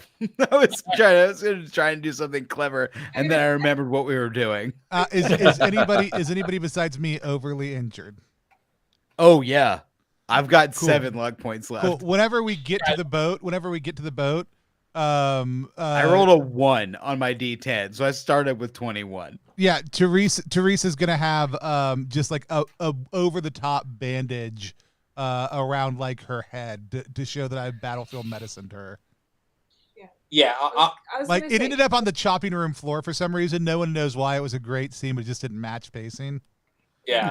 The ADR was all messed up. Everyone take 5 hit points back, 5 luck points back, Oh, okay. as if you guys did Alright. first aid to patch yourselves up. there's got to be first aid kits on that boat. Yeah. Yeah. All right. Also, you know what my first aid kit is? How I get these 5 luck points back? Whiskey. Is that I walk over and I open up. I just like start like punching like panels on the side of the speedboat. Yep. And one of them opens up and it's a bar. And I make myself an incredibly dry martini and I'm refreshed. Yeah. You can take some Werther's originals out of your pocket and tap them out everywhere. I'm not an actual. I have the Werther's on me just in case I need to convince someone Yeah. that I'm a grandma. Let me tell you, Captain Gale's more of a thin mint gal. Yeah. Or- Oh, or yeah. No, Andy actually, Mint. you're right. No. Yeah, peppermint patty. The York Lady, pepper for patty. for sure. She's got York peppermint patties on her at all times. So as you guys are rolling up, you hear Donna go, Is that who I think it is? And she points over the boat and she throws you guys a set of binoculars because, of course, she has binoculars on her as well. You look on the boat and you see. There's also just a what do you call them when there's just one of the Telescope. binoculars? Yeah. Yeah, there's just an eyeglass on the on the speedboat. But what you see besides the armed guards that are standing guard on the boat, you actually see from the back first a dude whipping his hair back, and as he turns, it's Weston. Stone. That Mm. son of a bitch. You Cops. gorgeous son of a bitch. Who is also wearing a banana Fucking hammock. feds. except It's the Dusty Rhodes yellow and black polka dot pattern. Okay, I want Yeah. to let everybody know right now, and I don't know that I've had an opportunity to say this on stream except for in one other stream, and that was Worldwide Wrestling. In second grade, I was in school with Dusty Rhodes' daughter. Really? Yeah, for a year before they moved again. They lived in the neighborhood right next to our school, and I have never felt small in my life except for when standing next to that man. 'Cause he would come for like all parent events. He was a very active father, great guy, and he makes me feel tiny even to this day thinking about it. Yeah. Awesome. Would Did you go- Dusty Rhodes bring shit to the bake sale? No. He was like always like fedora like Yeah. big suit, like not like didn't want to get like recognized. Mhm. But Yeah, like, but you gotta roll out impossible to like not, you are. because guess what? Nobody else wears in Texas to parent-teacher events a fedora and a giant trench coat. Yeah. Like not what happens. But yeah, we're just always very very cool dude. 20 Fucking plus awesome. 1. Put hard times on this bake sale, Tony. Put hard times. You're supposed to bring the peanut butter. God, Dusty Rhodes is one of my no, favorites. that was great shit, Hambone. That was very good. Great. All the real Rhodes heads watching We're this there stream with are you. freaking out right now. Yeah. I mean, why do you think I called it Hard Ticket to Hawaii 2 Hard Times? What's that? So- Dusty Rhodes right now is typing in chat. Thanks everybody for the love. I really appreciate it. So happy to be here. Fucking much love. Still wearing a fedora and a trench EFCon coat. 2022. Yeah, I mean, at some point, the one wrestling tattoo, little sidebar I'm going to get, is going to be a heart right in here with the black and yellow polka dots. Because Dusty Rhodes was the greatest promo of all time. I will fight. Greatest anyone. promo of all time. You can't deny it. If you Yeah. want to know about the energy you need to bring to any sort of promotional event or sales, you need to watch the clip, and it's the best promo of all time. I used to, when I taught sales when I was in the management role, I sat them all down and I made them watch Hard Times. And I'm like, now explain to me what you're talking about. And they were like, all right, I'm invested. Anywho, the only Hard Times that is happening right now is Lorenzo Lamas Westone is putting Hard Times on that banana hammock, if you know what I mean. Because whatever's happening down there is Wait a fucking minute. up He's on fully erect on the mega yacht. Is that what you're saying? Totally. Yeah. Oh God. So he's walking around. That's what I don't know why that's my line. That's like No, now no, I'm like, I don't know either. all the guards there as well, are Fucking walking around. X on random boners. Like Yeah. and it's not because I don't like boners. It's because I need to know I need the motivation. Yeah. No one's flashed. Hey, Hambone, fill the plot hole in 2 sentences. Why are they all fully No, erect? no. We're straddling that line again. Canceled, guys. So Yeah, it's the 80s. we're going to be reading the alphabet to police officers as we get pulled over from this. So every security guard on this boat is wearing a banana hammock, and they're all like, you've got like tiger stripe ones, you've got like, villain yellow and purple ones and stripes. And they all have Uzis, but they're barefoot wearing banana hammocks. And you see another guy come up in a lab coat. All he's wearing is the lab coat, the banana hammock. But he's sitting there with a bottle of champagne and he's pouring it casually. This is clearly Dr. Frank. Mhm. And now one of the guards sees you coming. And this guard, they also have little sparkly bow ties, but they're clip-on bow ties. They're not bow ties. So it's essentially your squad versus a bunch of errant Chippendales dancers that are also paramilitary. And they start opening fire on you. Two guards at the edge of the boat with Uzis, glistening, just covered in like baby oil, and like firing on you guys. You see what I'm doing here? I'm reversing it, because the original movie, it was all like, look at these women's boobs, and now, well, You're letting us. You're helping us take our power back. You're so woke, dude. This is so woke. The face of Dolph Lundgren and the body of Adonis. yeah. So just Dolph Lundgren. Yeah, we're talking Rocky IV, Dolph Lundgren. So they're opening fire on you. What do you all want to do? We're in the boat still. You're in the boat still. Well, I have to roll to catch a bullet in my teeth. I'm gonna say one of those first bullets I cut out of the air with this sword. No problem. Alex, make an action check +3.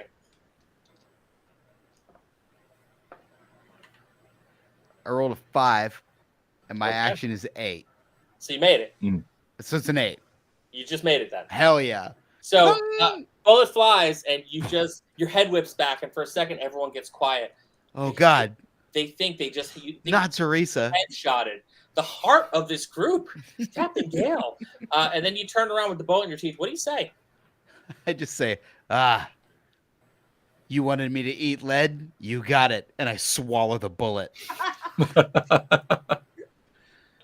and then No, we talked about that. It's and then like there's a moment where like this was clearly an improv on set, right? Like nobody asked her to do that. She was like,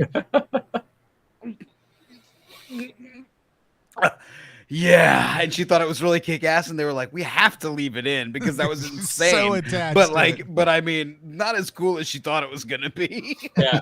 Also, no gastroenterologist would actually believe that actually happened, but it was all one take. Yeah, it was one take. So, are you guys in return fire? Oh yeah, and then absolutely, just the like I've got one left hand on the wheel of the speedboat, right hand on my gun, and we're just I'm just shooting back, just blasting assault rifle fire into the boat. All right. Everyone who is rolling, everyone who's shooting, roll damage for me. I have a quick question before I decide if I'm shooting or not. Are these boys all wearing sunglasses? Yes. Okay. All right.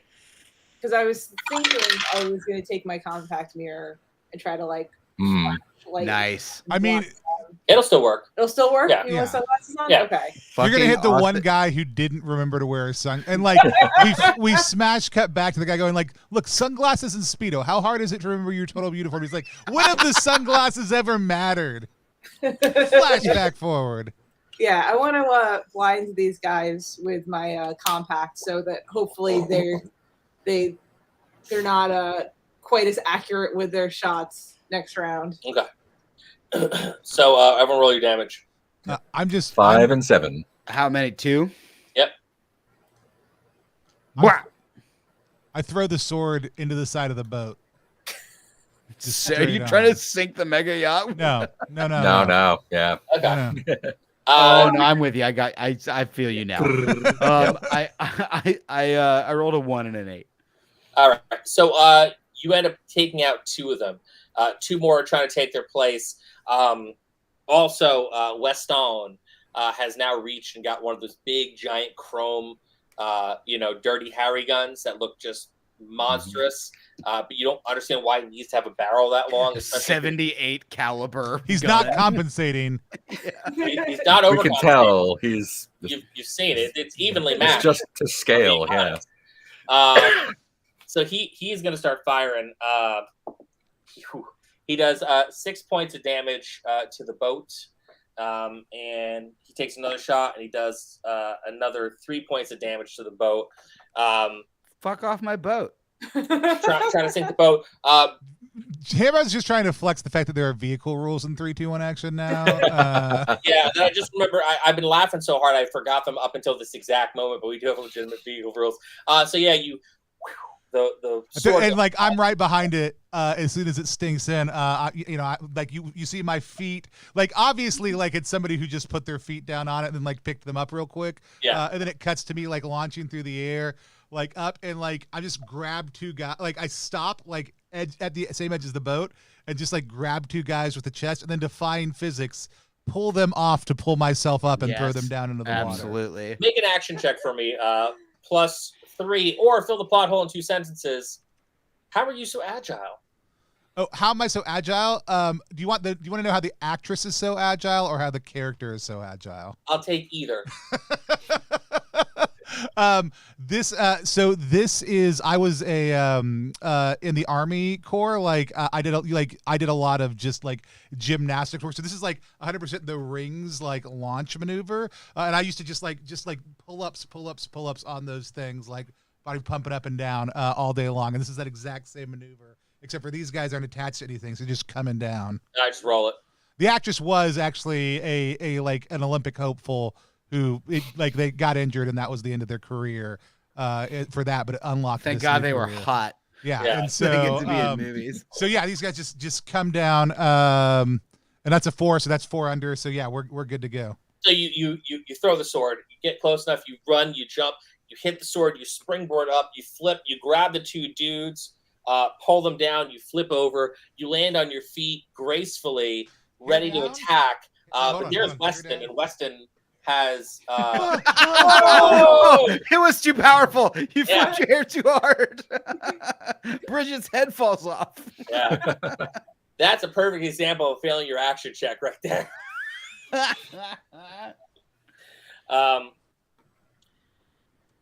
So you flip and you land, and when you land, Weston has his gun right in your face, and he says, "Damn it, Branson, you shouldn't have got involved." You knew this was inevitable. And I flip my hair, and he flips his hair. Oh, you guys totally went out in basic, right? You guys, Yeah, had a whole 100%. thing. Like this, Yeah. there's, and it's very like You get the flashback now. There's a flashback to basic, then there's a flashback to the tiki bar of us like trying not to make eye contact with each other. Like then there's a flash to now. It was happening the whole time. So the boat is starting the boat is caught up. You guys are able to start getting on and trying to board. And he takes one look at you and he's like, "Well, if I'm going to kill you, I'm going to do it honest." And he throws the gun down on the ground and gets in a fighting stance. What Can I say that I have a grapple gun? What's A that? grappling hook gun? A grappling hook gun? Yeah. You didn't I have think one, but there is one in the boat. Yeah. All there was a- scientists have grappling Yeah, hook of guns. course, because you need to be able to get on top An of those. invention. That science shit. Yeah. Yeah. I'm also a rock star, so of course I need to do my that's my stage wiring.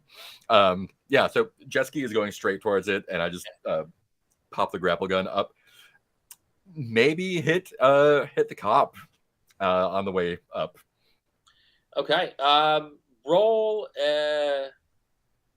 Make an action check +2 for me. +2. All right.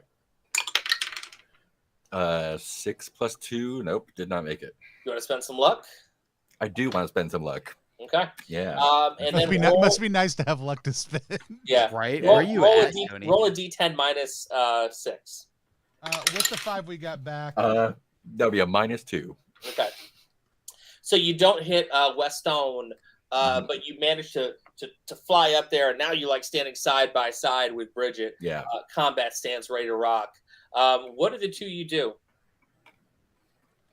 I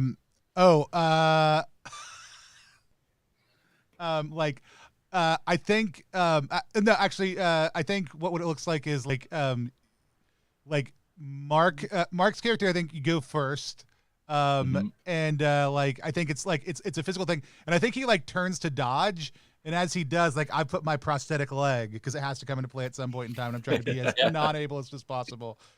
Like he just he like turns to dodge, and he slams his head right into my leg that I've like put into the wall next to him. Nice. I think I go low and try to like knock him, like just like dive for his legs, and that if he goes over, then bam, he falls into your leg like that. Yeah, he does, and it hits him hard, and he gets knocked out immediately. And he's like laying out there. He's got blood, and it's like a lot more blood than probably should be there for a wound like this. But he got busted open the hard way. That's right. I pick up the giant gun. Hell yeah. I kick him off the side. See if we can get another shark in play. Giant gun, Tony, is -2. Okay. And there's 4 bullets left in it. Sweet. You're gonna yeet him off the side. Yeah, with Do you have the anything to intention say of before you getting another launch? shark in play here. Do you have Say anything that you again? want to say before you launch him? Over the edge, chum. He was British the whole time. With a quip like that, there's got to be sharks down there. So you launch him over the edge, and you hear like the sound of like punches and gunshots coming from the level above you, and you hear like the screaming sounds of dudes getting tossed over, and Taryn and Donna are up there, and they go, "We got this! Get in there and get Dr. Frank!" So they're clearing out the upper deck while you guys are in here. You guys are all on the boat now. Oh, are we? I believe I'm still on my speedboat in the water. Are you gonna stay in the speedboat? Nope. Captain Teresa Gale, while all this has been going on, has done a big circle around the back of the mega yacht. And as everybody like in the theater is like, what happened to Captain Gale? There was this whole emotional, intense fight with all that backstory that we were so invested in. And the camera just smash cuts to me again, just smiling insanely as I gun it, and I'm just going to drive the speedboat up the back of the mega yacht, like just up the I assume there's a diving platform and then a ladder up to the top deck, so just like just all the way up. Can I catch a ride with you? Because I'm still on my jet ski. Oh, absolutely. No, we got you. That happened. You are yeah, you are braced for impact. You're mixing. Can you mix us martinis while this happens? Yeah. Oh yeah. I'm making us some like drinks to go. Yeah, road soda. Roadies. I have the cooler of road sodas still. Oh right, yeah, we got those. You just remembered the cooler of grenades and beers that we got. Yeah, there are actually roast sodas in there, and then it's also grenades. Yeah. So you gun it, and you just, I'm not even gonna make you roll for it. It's so crazy, but you manage to you gun it so hard, you pull back. The boat kind of arches up, and it does. It runs up the back of the yacht. The yacht dips down a little bit. It launches into the air. Donna and Taryn are like, "Oh shit!" And they both dive off the boat, like, elegantly into the water. And you smash that boat down on the top of the actual mega yacht itself. Both of you roll action checks +3 for me, because you're gonna have to dive from the boat before it launches forward. I rolled a 1. I swear to God, I rolled a 1. I believe you. Using luck. Yep. So you both managed to dive clear. I've rolled insane this whole game. The rotor just scraping the roof. The boat tumbles off the top, smashes down on the front of the mega yacht, and then flips over into the water. Can I, with my 1, can I just I don't even dive. I just as we're up on the boat's still going, I just sort of look to my left, look to my right, grab the nunchucks. I'm like, hop off the side, and now here I am, nunchucks, fucking tied sweater, giant gun. What's up? It's like you took the last step off a San Francisco trolley. Exactly. Yeah. You're just like, oh. Yeah. Just hopped right off. Effortless. All right, boys, let's find a drug kingpin. So, I've got the cooler full of road sodas. I pass you a very dry martini. Yep. I drain it in 1 and throw it off the boat at the shark. You guys, you make your way into the center room, and there is a wooden desk. And it's a very ornate wooden desk. Now you went from 80s cocaine energy to 80s opulence, to someone who spent a lot, probably more than most people would spend on a car at that point. And a fancy car at that, for an office space in a mega yacht. There's that big chair, and you just see a hand reach off to the side, and it's a very well manicured hand, and it puts out a cigarette, but it's a long, misty cigarette, and you hear a voice coming from the other side of the chair that says, "Bridget Branson, I knew you'd come," and the chair turns around, and it is Dr. Frank in a lab coat, banana hammock, no bow tie. Is it Tim Curry? It is. It's not Tim Curry. It's going to be a Bridget Branson. Branson, I knew you'd come. Yeah, of Walter Peck from Okay. from Ghostbusters, that real nerdy dude. Yeah. It was either going to be him or Rick Moranis. I couldn't figure on which way. But he sits there. And he says, "Well, you've crippled my operation, but that's okay. I've got plenty of money to start new again. Do you have any last words?" I mean, fuck you. I shoot him. All right, roll your damage. I shoot him with a shotgun right in the chest. 8. All right. He blows back in his chair, and he falls over, just dead practically. But you see his hand reaching up, and it's covered in blood, and he starts tapping around on top of the desk. I get my switchblade out. Right into his hand. And he howls. And then he reaches his other hand up, and he he flips it, and he hits the switch under the cut bottom that of the hand desk. off, and then he uses his toes.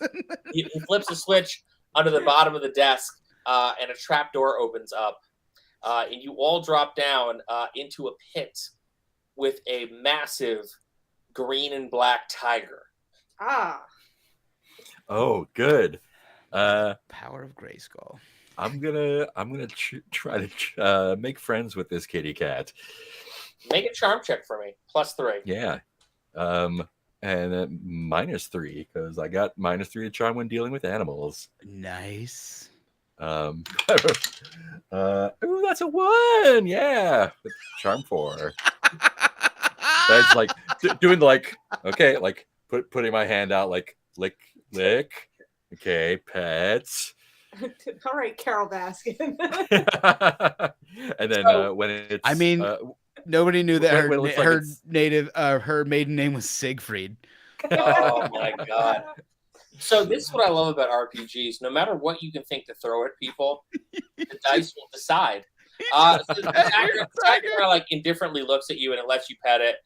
It rolls over, gives you its belly. You're able to like up and then jump on its back.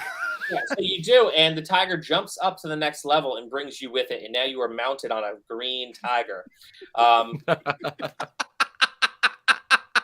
RPGs are fucking great. So dumb as hell. The rest of you are climbing out, and as you're doing that, you see an attack helicopter flying over in the distance. Taryn and Donna have climbed back onto the deck. And they're like, oh shit. And they look over at you riding this majestic green tiger. And they say, Dahlia, you're going to need this. And they throw you a 4-barrel rocket launcher. 100%. Nice. You got this, girl.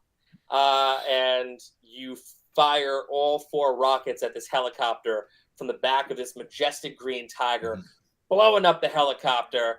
And everyone does the freeze frame. Yeah. And then it says 1 week later, they have in 1 week completely rebuilt Edie's. You're all there by the bar hanging out. With the cat. Smith comes walking up to you guys. The cat is there. Yeah, the cat is yours for life. Smith comes walking up and he sees the tiger and he steps away. And he goes over to Don and he says, I may not like your tactics, but damn it, I respect you. And puts out his hand to shake, and Donna just goes, pulls her hand over her head. And the buff bartender comes walking up and he looks at Captain Gale and says, hey, I think you owe me a lighter. I think you're about to get it. And that is Hard Ticket to Hard Times. Nice. Too hard, too Hawaii, too good. Awesome. Oh, Let's do a reaction roll. Reaction roll's a live stream inside our live stream. It's our chance to sit down and talk with the creator of a game we just played about what it was like to play that game today. We are once again playing 3-2-1 action RPG with John Hambone McGuire. We are playing Hard Ticket to Hawaii 2. Try harder. Yeah. Here live from the floor of Exalted Funerals 2022 convention. We did a second follow-up to a movie, a schlock film that a bunch of people are watching in the other room right now. We're going to talk a little bit about it. If you're in the audience here with us and you want to talk about it, you can walk up to that little podium right there on the floor and ask questions or make comments about what it was like if you'd like to. Feel free to. Otherwise, we're just going to talk about it. John, for people who aren't familiar with 3-2-1 action, why don't you tell them a little bit about it? 3-2-1 action is a cinematic storytelling RPG where you get to play any kind of movie or any kind of story that you want. It runs off a single D10, and it really does encourage story and fun over physics. As you've seen here, we definitely push the system to the limit tonight.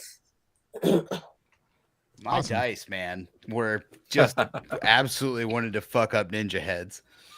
I had a blast. How do you dance again? You press Z. Let's get it. Everybody dance party. There's some confetti. Burr, burr, burr, burr, burr, burr. No, I had a blast playing, as always, and big fan of 3-2-1. When Matt said he wanted to show this film, I was like, that sounds great. I'm going to contact Hambone about watching it and making something inspired by it, and that is what happened. Let's meet some of our other players and hear a little bit about their thoughts. Let's start with one of my top 26 favorite Alex Murrays. The R stands for Real Good Times. That's our Alex Murray. It's the 80s, so tonight it is absolutely for radical. It's for radical. Yeah, I mean, hi, I'm our Alex Murray, Brooklyn-based actor, comedian, podcaster, jack of many nonsenses. Oftentimes live role player, streaming role player. I don't know. This is the third time I've been involved with +1 and HAMBONE in this game, and it's just absolutely like you come in, all these fools, and you come in thinking you're gonna go hard, and then you just go harder. It's a stupid fun game, man. I love playing this game. It's amazing, and for somebody who really does live by the rule of cool in RPGs, this is this and in real life also. Don't lie, you live by the absolutely. Rule of cool I live by the rule of cool in all things, in every realm. But yeah, just the idea of and this is also one of my favorite thing is I do this in every RPG. You get real into the cinematics of it and the sort of collaborative back and forth. We all sort of everybody decides what the shot looks like. And this game is just built for that. And I love it. And the tropiness and the nonsense. So always a blast. Awesome. Thanks, man. Mark, it's your first time on stream. First time playing 3, 2, 1 at least with us, as far as I know. Why don't you tell people who you are, what you do, and what it was like to play? Yeah, I'm Mark. I design games. I stream on Twitch. I do all the things. I've done a lot of stuff on stage, acting and improvising, and I'm a teacher of computer garbage.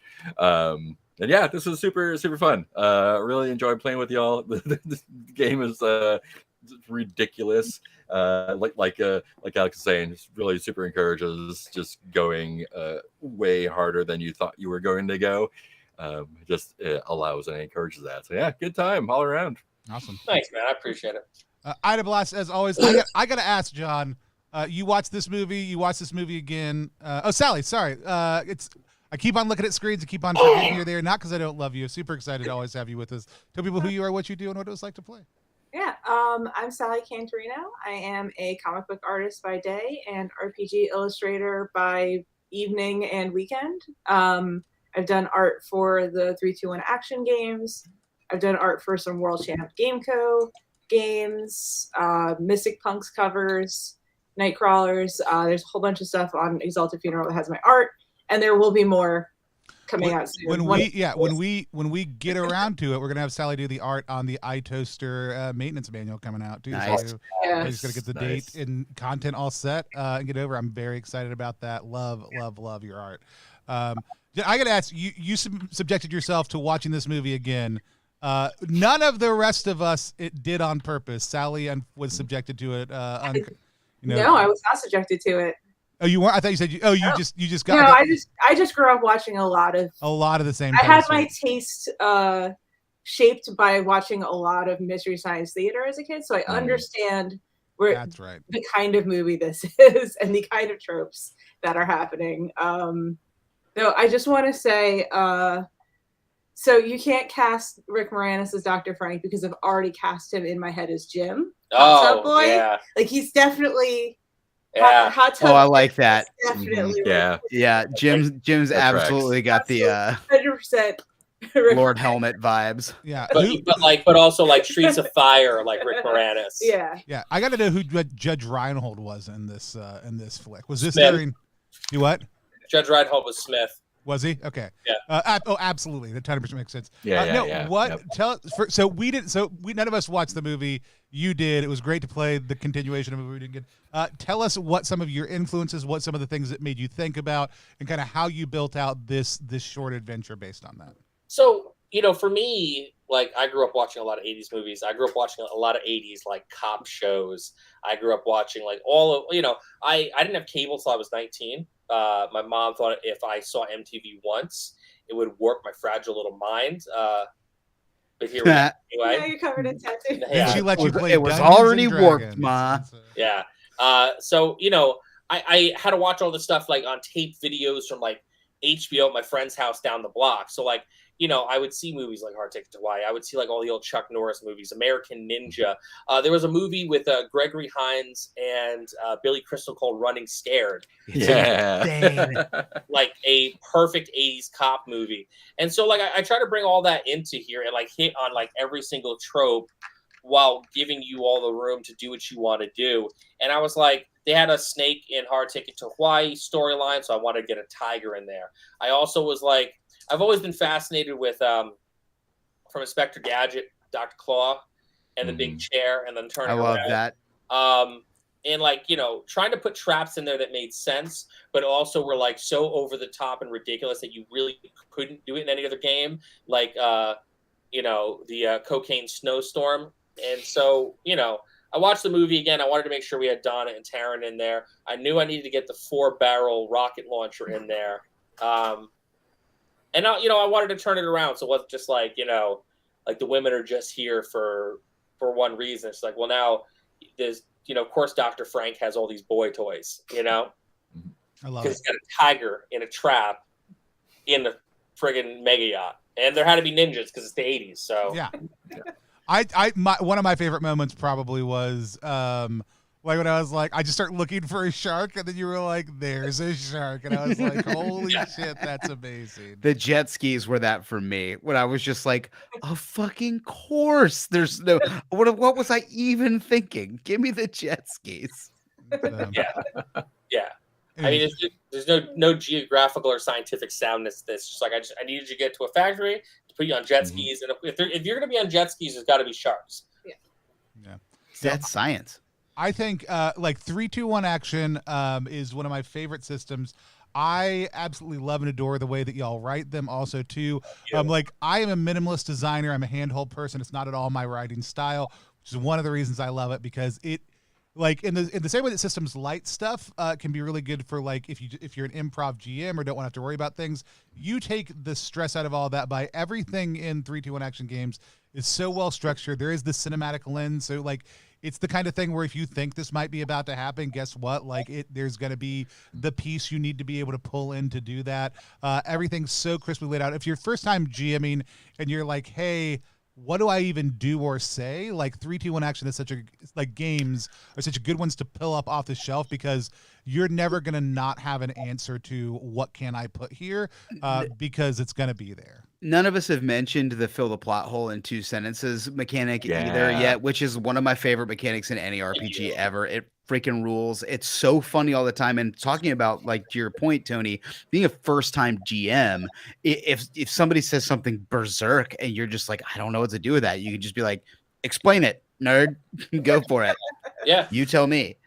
Yeah. I mean, to me, that's the highest compliment for the game. Like, people love the stories, people like this, that, it's great. But like the fact that I do get people who reach out to me who are like, I've never run a game before. I ran this like for the first game I've ever run, and me and my friends had a blast.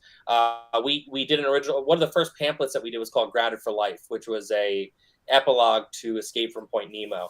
And essentially, you are your grandmother's favorite kid, and you have to break her out of the nursing home and get her to escape the country. And it's all done on the pamphlet, and I gave it out for free to people. And a guy hit me back up. He's like, yeah, I ran this, but I ran it like Terminator 2.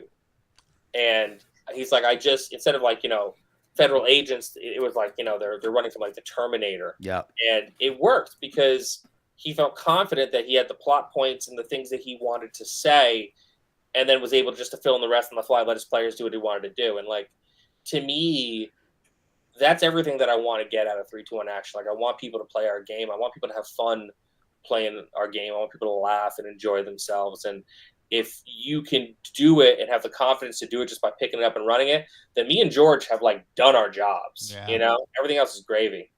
Love it. I had a blast. I also want to say this: our runtime, like, we took a break. We started later than the other room because we had to get over here, get set. Our runtime was pretty much the same length of time as Hard Ticket to Hawaii. Yeah. Was an hour 36 minutes. We've been on Nailed 2 it. hours and 19 minutes right now. That's just post conversations with breaks, with all that other stuff. The game runs swift. It runs so clean. This is such a fun thing to do. I'm looking forward to EFCon 2023, largely to see what kind of weird thing we do. with 321 and whatever horrible film Matt picks for next year. Yeah. It's going to be so good. Can't wait We'll for be it here. all right, with that said, we are going to log off for the night. We don't have a good way that we end streams here on channel, but live from the floor of Exalted Funeral Con, we're going to dance by pressing Z and wave at the camera until I take us all off air. Later. Thank you. Take care.